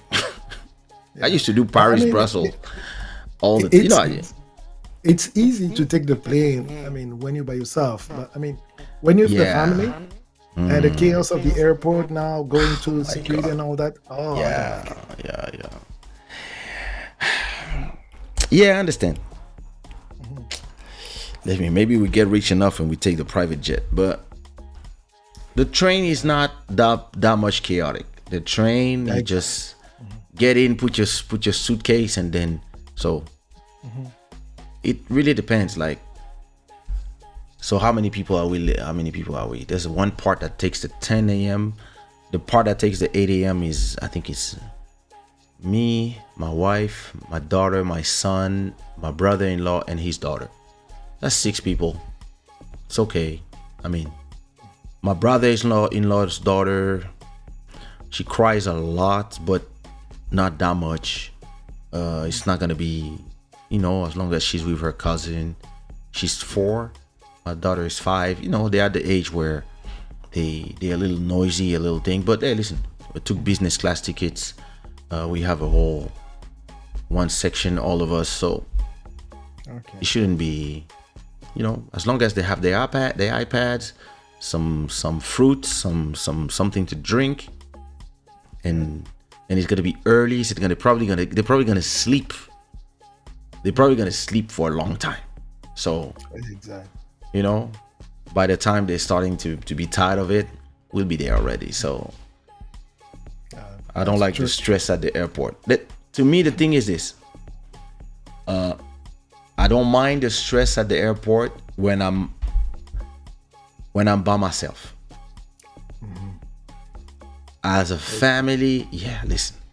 The thing is this: I believe that my mind is so efficient in how I do things, and I'm so fast that when I'm with other people that are not efficient like me, it can stress me out. Like, there's always something, somebody forgets something. Oh, why we want to go there? I want to go there. Now we don't have to. Like, this can stress me. When I'm by myself, listen. You know what to do. Oh, listen. I took so many planes in my life, like for shows. I know exactly what to do, how to do. I know when to arrive. I don't arrive like hours before. I don't arrive too late. I just arrive right on time to just be there, chill. I'm alone. I just go to the lounge. I have all the cards that I need. The crypto cards give me access to the lounge. Revolut give me access to the lounge. I also have that card that give me access to the lounge. All this, it's a smooth experience when I'm alone. When I went to Ibiza with my daughter, it was not that problematic with just one kid. It's just that they get bored after a point. Good thing, the lounge where we went in Madrid had a park, so she could play in the park with other kids. But at a point she was tired, and it's not that comfortable, those lounges in Madrid airport. So it depends. But when you are with everybody, the whole family, it can be cumbersome. But listen, when we came back from home, right now, mine are kind of grown up, so they can manage themselves in certain things, but still. When I was Where was I? When we came back from Congo with the wife and her daughter, it actually went smooth. Oh, okay. Yeah. Only, of course, the Congo airport. You remember the whole, Africa. They were just trying to squeeze money from you. But once you're on the other side, once we were on the other side, it was actually cool. Once we were at the other side, we were at the lounge. We're done with the lounge. Boom, we went to the plane. When we arrived in Istanbul, with my card, we had access to the lounge. We found a lot of sofas. We still had 3 hours to wait. Yeah, listen, everybody fell asleep. I was just there on my phone chilling, and then we took the plane to Lisbon, another 5 hours. Yeah, everybody slept. Yeah. It's okay. Just think you don't control how others are gonna behave. If you're lucky and everybody just do their part, yeah, it's not so complicated. When it comes to taking, we were watching a show where a lady was talking about it, and she told the kids, "Don't drink too much." And then one of the kids, of course, they drank, and they want to pee. driving in the States, in a state where there are a lot of rednecks, they were afraid to stop. Oh, but it was a black family. Had to go to pee, so open the window. Why they had to stop? And one of the oldest children, just had the father had the reflex to tell one of the son, open the door. Open one of the doors so that they don't see the other kids peeing on, by the side of the highway. Yeah. Because it could have been another problem. So. Yeah. So those are the things that you don't control, and our highways here, especially the one from between Toronto and Montreal, you have a lot of stops.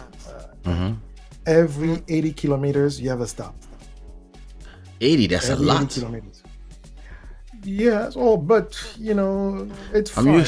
I remember the trip from Brussels to Paris, Brussels, or Brussels to Holland. When we go party in Holland, you have a stop every 20 kilometers. You have like a gas stop when you can take a coffee, pee, whatever. Yeah, I mean, there are a lot of cities, a lot of small cities on the highway, but I'm talking about the major stops right on the highway. You don't get to the small towns and small cities. Yes, that's they call them en route. Every 80 kilometers. But I don't like to go there because the gas is more expensive than getting into the small cities where you get cheaper gas. Why would I stop there? No. Yeah. So you're not electric yet? No, and then plus any electric car, it's not until 2025. Yeah, people who have ordered one, they've been telling them this.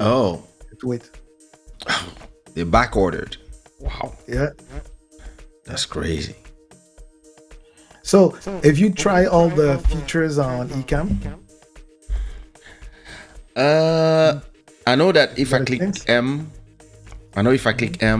now I can do a marker. I can get markers. That's interesting when you want to chapter your show.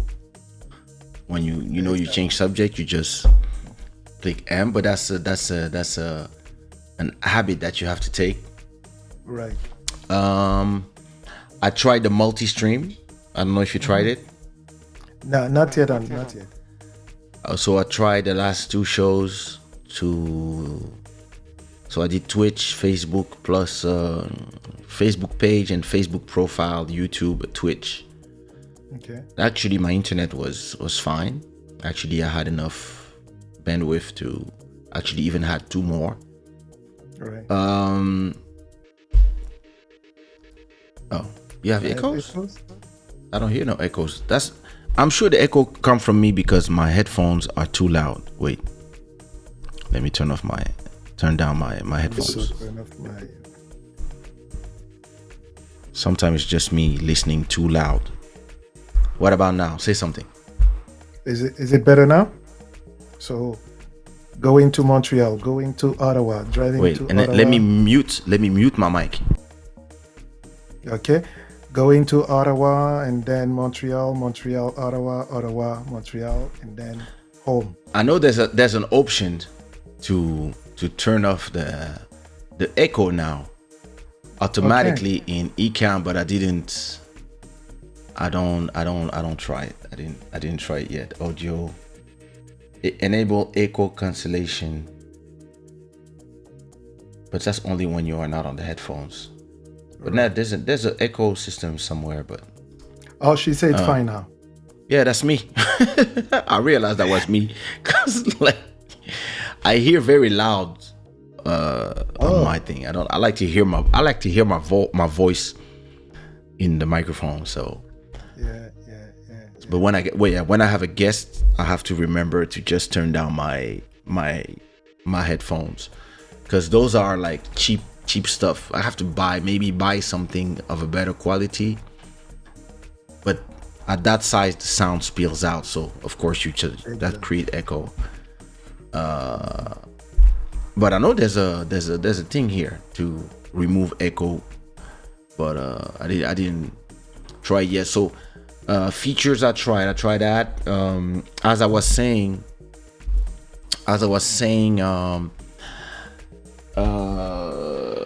it's interesting, but Facebook is not the best platform for live. Listen, Facebook is a horrible platform.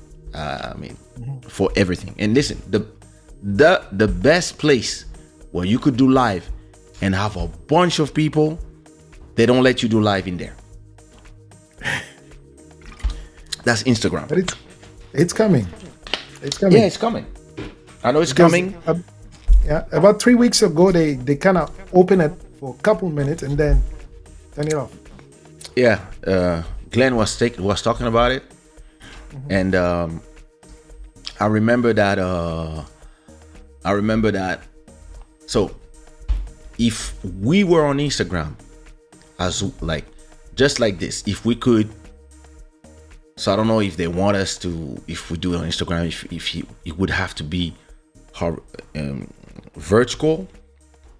But if I could go live like this way on Instagram and just have the same image sent also on Instagram, we would have 100 people more. Exactly. 100 more people that would just, it would be completely different. The only difference too is the crowd on Instagram. You know, once they see you online, they think you're here to sing something. So yeah, this the most of the comments is like, yeah, can you sing One Love? Can you sing this? Did you pay for a show? No. Why you want me to sing? Like, it's like, because I remember show me the money. During the pandemic, all the artists were there with their guitar singing, and I was like, wait a minute. I remember all these niggas yelling because I'm not getting paid enough for my shows. Those people don't want to pay me my price, and now you all on Instagram singing for free because it's a pandemic. I was like, I'm not singing for nobody. I'm just talking. And but yeah, I remember like I did a live on Instagram once, like during the pandemic, the quarantine. And then you have some people that are like, yeah, what am I doing here? He's not even singing. Why don't you sing? Who you think you are? I'm like, yo, wow. Yeah, do donations. I'll sing something if you want. I'll sing for 10 seconds. Damn it. So yeah, you know, it's just but I think it's interesting. Last time we did a live with Body on his Instagram. And we had a lot of fun, and we had a lot of people. That's the difference between YouTube and, I mean, just because the YouTube, we still have to continue working on it. I mean, we built a nice community in 230 episodes, but on Instagram, yeah, listen, I think the difference is because YouTube is really a VOD platform, and then of course on top of it you have the live. But like the real live, the real king of live is Twitch. But Instagram, when people are live, when you go on your phone, the people that you follow that are live, you see them on top. You see the round that thing is live with the stories. So it's more efficient in knowing, and if you're curious, you can just go there. On YouTube, you don't have all that. YouTube, it's either you receive a notification, or either you're there, or either you know it's gonna be there. So you have so many different. But if we add the Instagram crowd here, yeah, we would probably have 100 people watching at the same time, and then you just tell them, hey, YouTube, come to YouTube, come to YouTube, come to YouTube.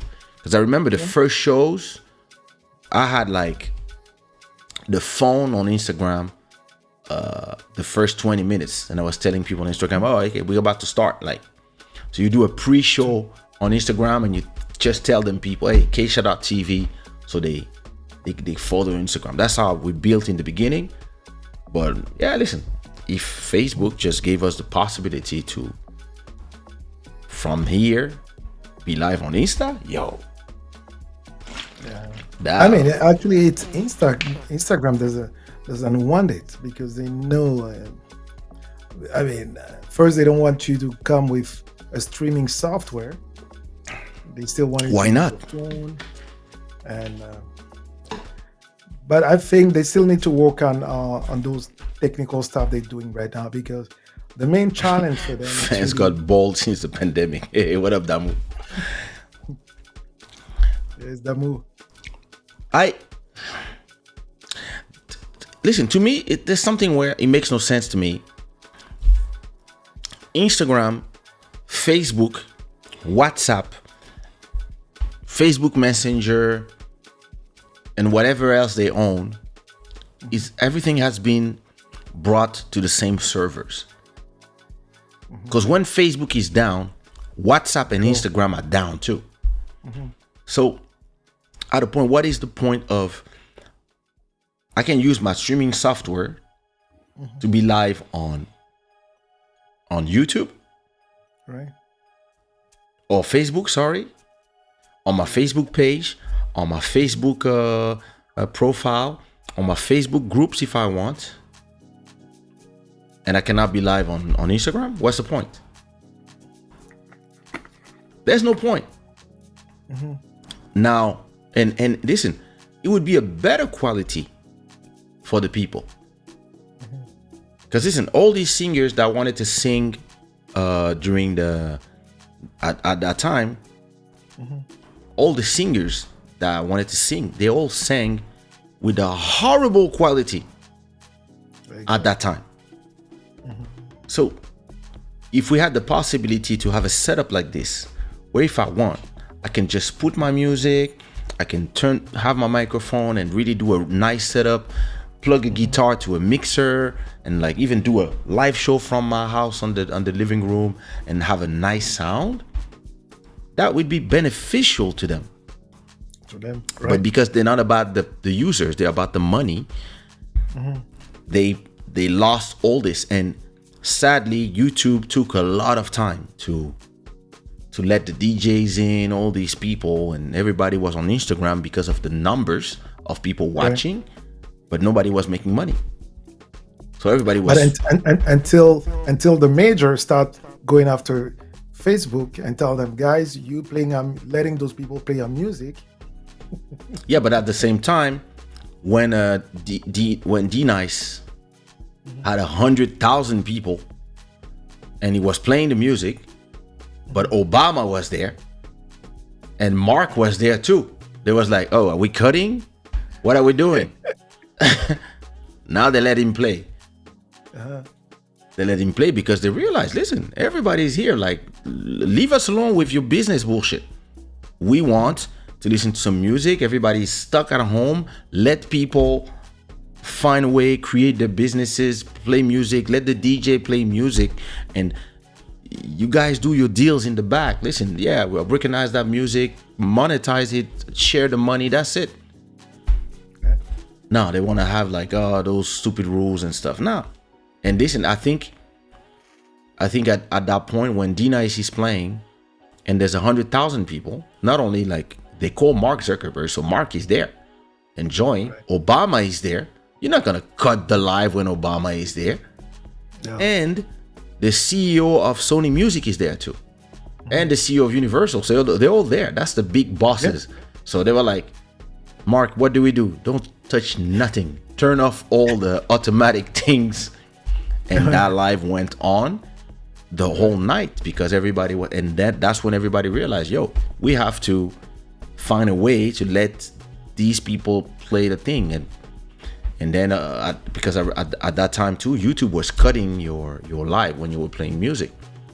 Right. But me, I was like, why do you cut music? Just share the revenue. Just and like we have a thing where somebody's a DJ, you let them play the music, and after that, listen, share the monetization when they receive a donation.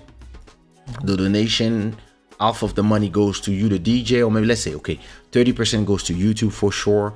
Let's say 40% goes to you, the DJ, and then 30% goes to all the things that you play. Right. Done. That's the solution.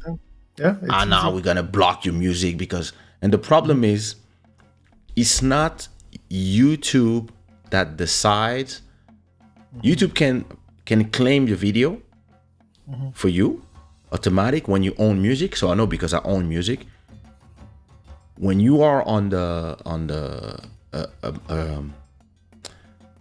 content owner, so you own a song, they give you the choice. So you have the choice of tracking, meaning you don't do nothing, you just see the numbers of plays that your song is making on others people's video. Then you have monetizing, where if somebody is playing your stuff, you're gonna make the money from the ads revenue. And then you have the last one, which is block. Right.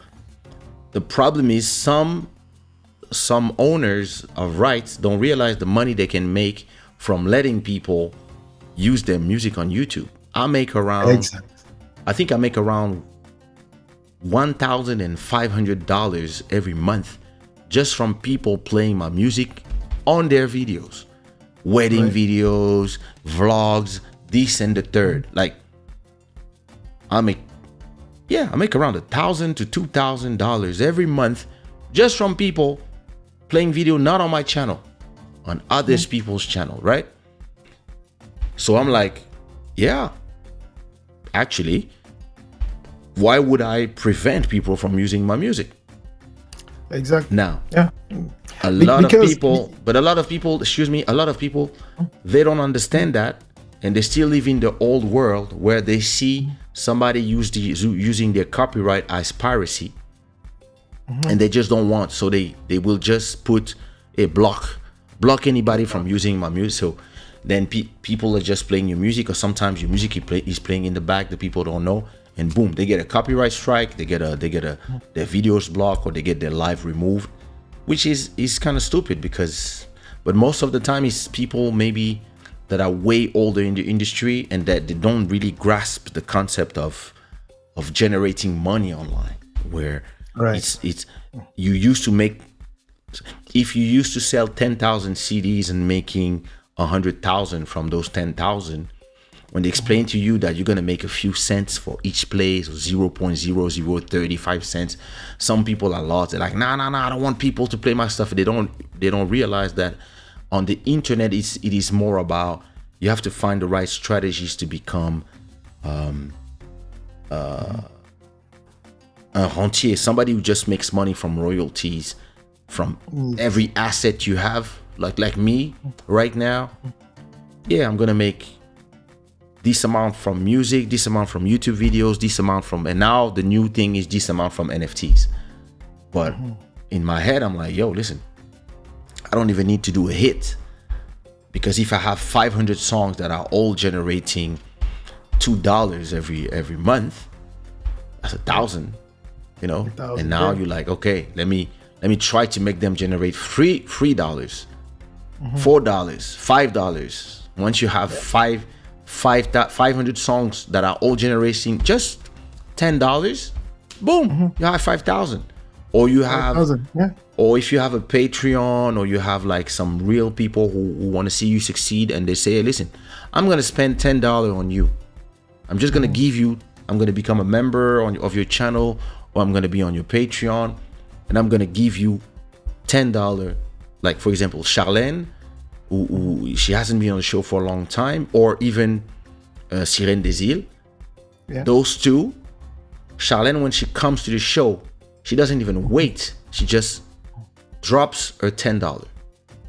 Right. And Charlene is different. She's on my Patreon. Even if I don't promote it enough, I'm gonna start having something here talks about the Patreon. But on the Patreon, she's also dropping. She's been dropping for the last 2 years $10 every month, even when she's not there seeing the show. So that's 2 people dropping 20. Imagine if you had 10. Okay. 10, that's $100K every month. Now, if you have 100 people, that's 1,000. Yeah. And once you have just 1,000 people, there you go. You make 10K a month. Yeah. And that's what I tell people. Everybody's dreaming of being a superstar, having millions of fans. You just need 1,000 dedicated people who really enjoy your content. That's all you need. And with 7 billion people, you can find 1,000 people. Right. Me personally, on this show, if I have 100, if you add me 100 Sirène des Îles that come on every show, and they just like drop all of them 10. Now listen, you make 1,000 every show. Yeah. Easy. So 1,000 every show, then 8,000 a month. There you go. Done. Yeah. See, so, and those things are things that you build. Exactly. You build them over time. You build them, and that's something I learned. That's what I'm doing this in the NFTs. I'm doing this for music, and I'm also doing this for YouTube. It's just create content, build. Yo, what up, DJ Brown? DJ BZ Brown. Yeah. We want to see you succeed. Hey, thanks. You wanted to call me back. Bro, sorry. Listen, when I tell you I'm going to call you back and I don't, you have to remind me. Because this brain is like, I'm doing way too many things for a human being. Yeah. Thanks. Hey, listen. Shadaware.com. Yeah. I don't want to keep you too long because I know you have a trip. Yeah. And since most people are just enjoying watching and not coming on screen, so yeah, well, some people are they don't have their wake up. Some great info here is about multiple eggs in different baskets. Yes, that's exactly the way I do it. It's something I learned from the music business. In every business that I enter, I use all that I learned from offer, demand, and quality content. The most important thing is here. How can you create quality content at scale? And if you work hard, you can do NFT collections, you can do one-on-ones NFTs, you can do YouTube videos, and you can also, like somebody told me that I could turn this whole show into a podcast, for example. I forgot the name of the site. She gave me the site.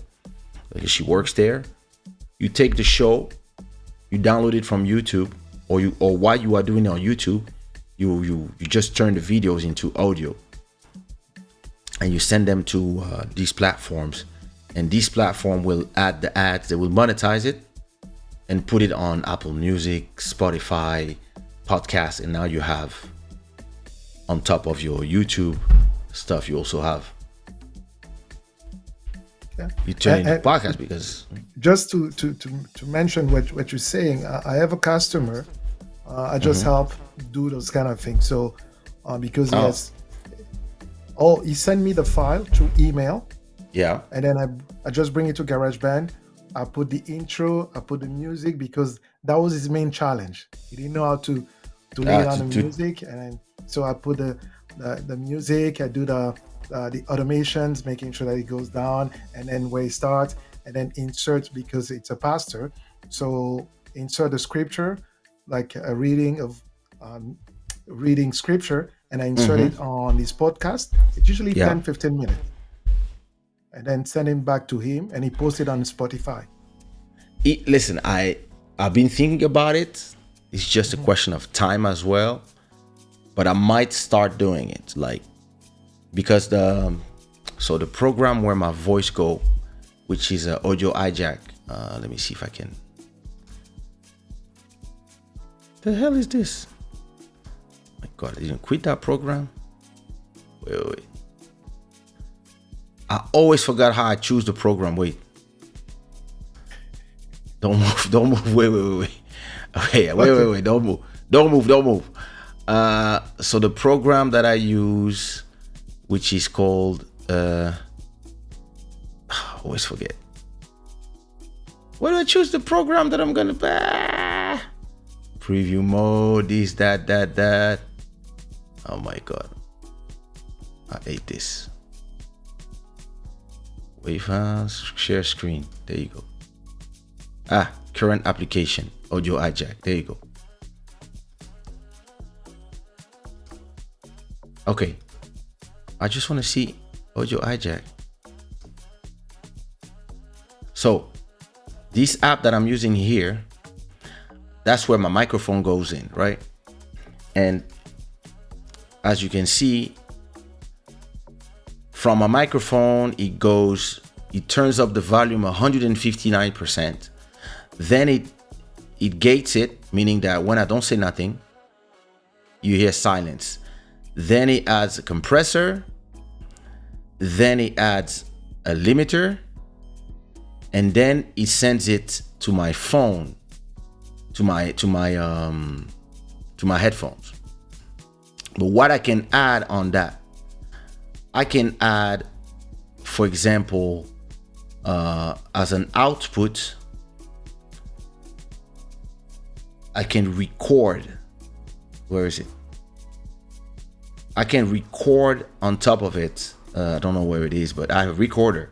So I can add here a new thing where it would record the show in whatever thing I say. Let's say I want to record it as a, I don't know, high quality MP3. I can decide what, if I want to record in wave and this and that, so that soon as the show is over, I don't know how you remove that, but yeah, whatever. So soon as the, oops. Yep. So soon as the show is over, Right.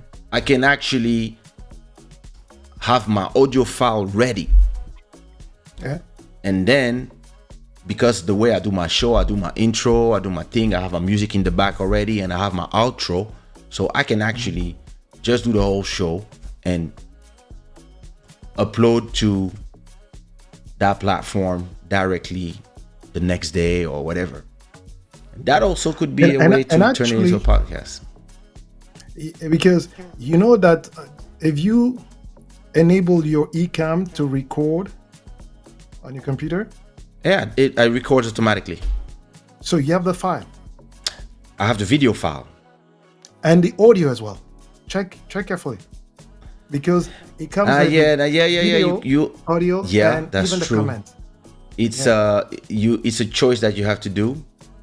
Right. Me, I only record the video, but now you can actually in your, so wait a minute, let me go on live mode.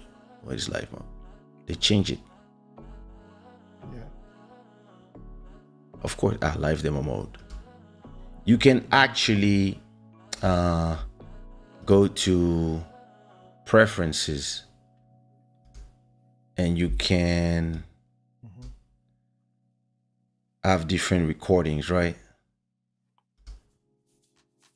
And have everything. Well, I'm not gonna try stuff while I'm live. But you can actually I think you can even record your video coming plus mine separately. Exactly. Like when you have a guest that has a horrible sound, like some people that just come here and they want to, you tell them use your phone, but they want to pretend that they're good and they want to do setups, and now you don't hear them. You can actually fix their sound after the fact because you have everything. Because the problem that I have now is that I usually have a whole one setup. When I'm done, I'm just done. I have just the whole video done. If I had, for some people, if it's a difficult conversation where the levels were not down, I would actually just after the show just recorrect everything and just re-upload the whole show before doing the edits. So yeah, I'm gonna start using that. I forgot how they call that option, but yeah, that's interesting. The audio file.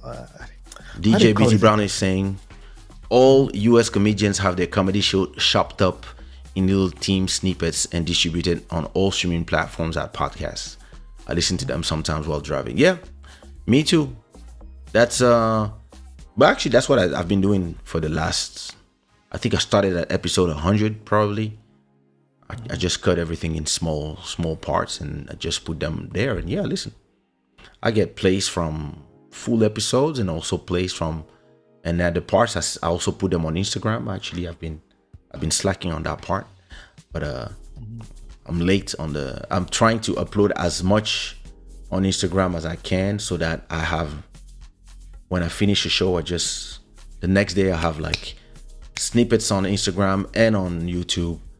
But actually, I would need an assistant because I would rather put the show. At a point, it becomes a lot. Yeah, you actually want to have the show on a folder that's in the cloud, and then you have an assistant that chops it in interesting parts, like 4 or 5 interesting parts from any show, and then they take 1 minute and they put it in vertical. They put on Instagram, they put on Reels, they put on TikTok, and then the rest goes on YouTube and on whatever platforms, because that's a lot of work. And sometimes, look, a lot of times I end up having to take a whole day to edit 2 or 3 episodes because I didn't have time. Like now I have to edit episode. I think if I look from my recordings, I have to do episode I don't even know, a bunch of episodes to do.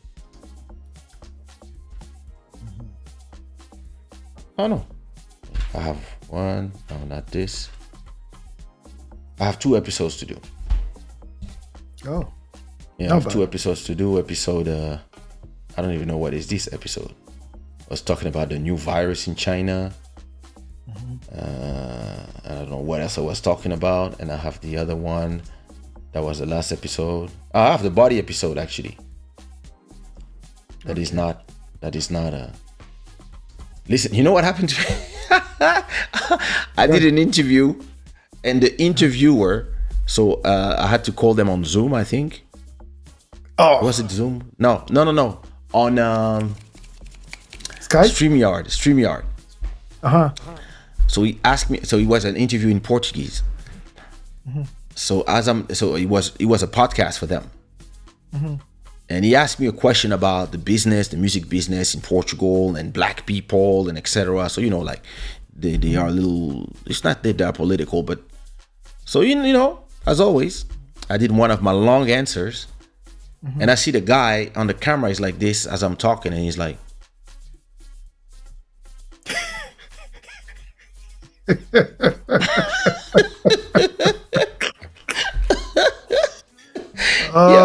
So I see that he's sleeping, and I'm like, "Oh, listen, it's pre-recorded, so it's okay."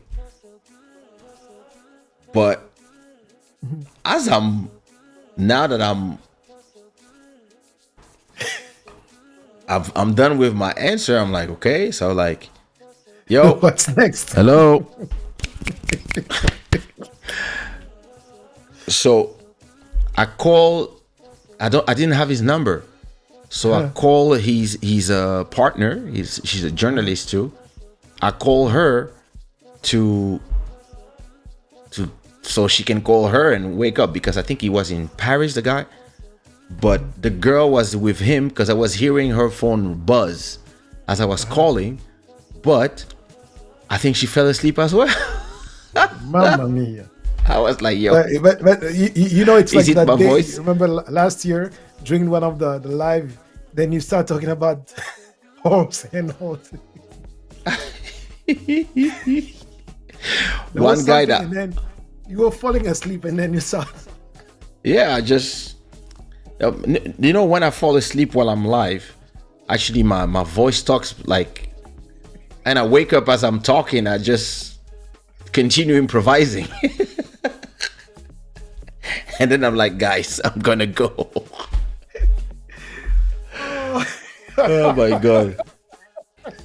You know, while we were recording the episode that will air next Sunday, Buddy was falling asleep. I could see him. I could see him falling asleep. I could see him. I could see his face. At the end, I was like, the guy was, I could see he was fighting. And you know, the last time he called on the phone, I called him, yo, why you call us when you are on your bed? And we could hear you were asleep. He was like, yeah, man. Like, can you remove that episode? I was like, nah, you're gonna assume it. You're gonna assume yourself. Nyongo yapungi.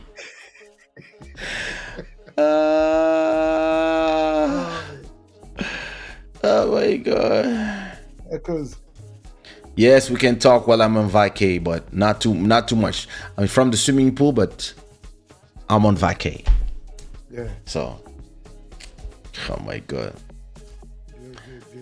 good. Yeah. When people fall asleep while you are live, it's funny as hell. Yeah. But listen, good for them that it was, because it was 2 p.m. It was not even like late. And they were like, oh, we want to do a video. Had a early day. They started. Yeah, or whatever happened. But the guy just fell asleep. And then, listen, when he finally woke up, he acted like if he was normal. He didn't like, sorry, man. No, it was just like, okay, so then you were saying that I was like, oh, he didn't realize that he was sleeping for 15 minutes. I mean, that's the how do you call it in Japanese? Inumire. Where the Japanese take a nap, a quick 15-minute nap. Quick. Yeah, listen. No, it was not an episode. It was a podcast for an interview that I did for a magazine, a Portuguese magazine, and they're gonna edit it, so it's gonna be live. But listen, I have a lot of episodes where Buddy Shada falls asleep during the live. I have a lot of them. I still remember the one of the guy who came drunk. Oh my God. Yeah. That one. Listen, he was ashamed. He was like, oh bro, I'm so sorry. I was like, it's okay, you know. He was like, no, you know, it was just because I was talking to you, I got stressed, so I just took some just to chill, and then I got drunk. I was like, oh, I have to do another one with him, Sammy Sam, when he's not drunk. Exactly. So that I he was can out. redeem himself. I was out. Oh my God. Listen, I said I would do 1 hour, and look at this. Here we go. You should get caffeine bio tablets. I never heard of that. No. Listen, interesting. But listen, it's almost 3 a.m. here in Portugal. I still have to upload the next episode so that you can see it. So I'm wondering, am I gonna put it at the same hours? Or I'm gonna put it earlier. I don't even know. Since it's pre-recorded.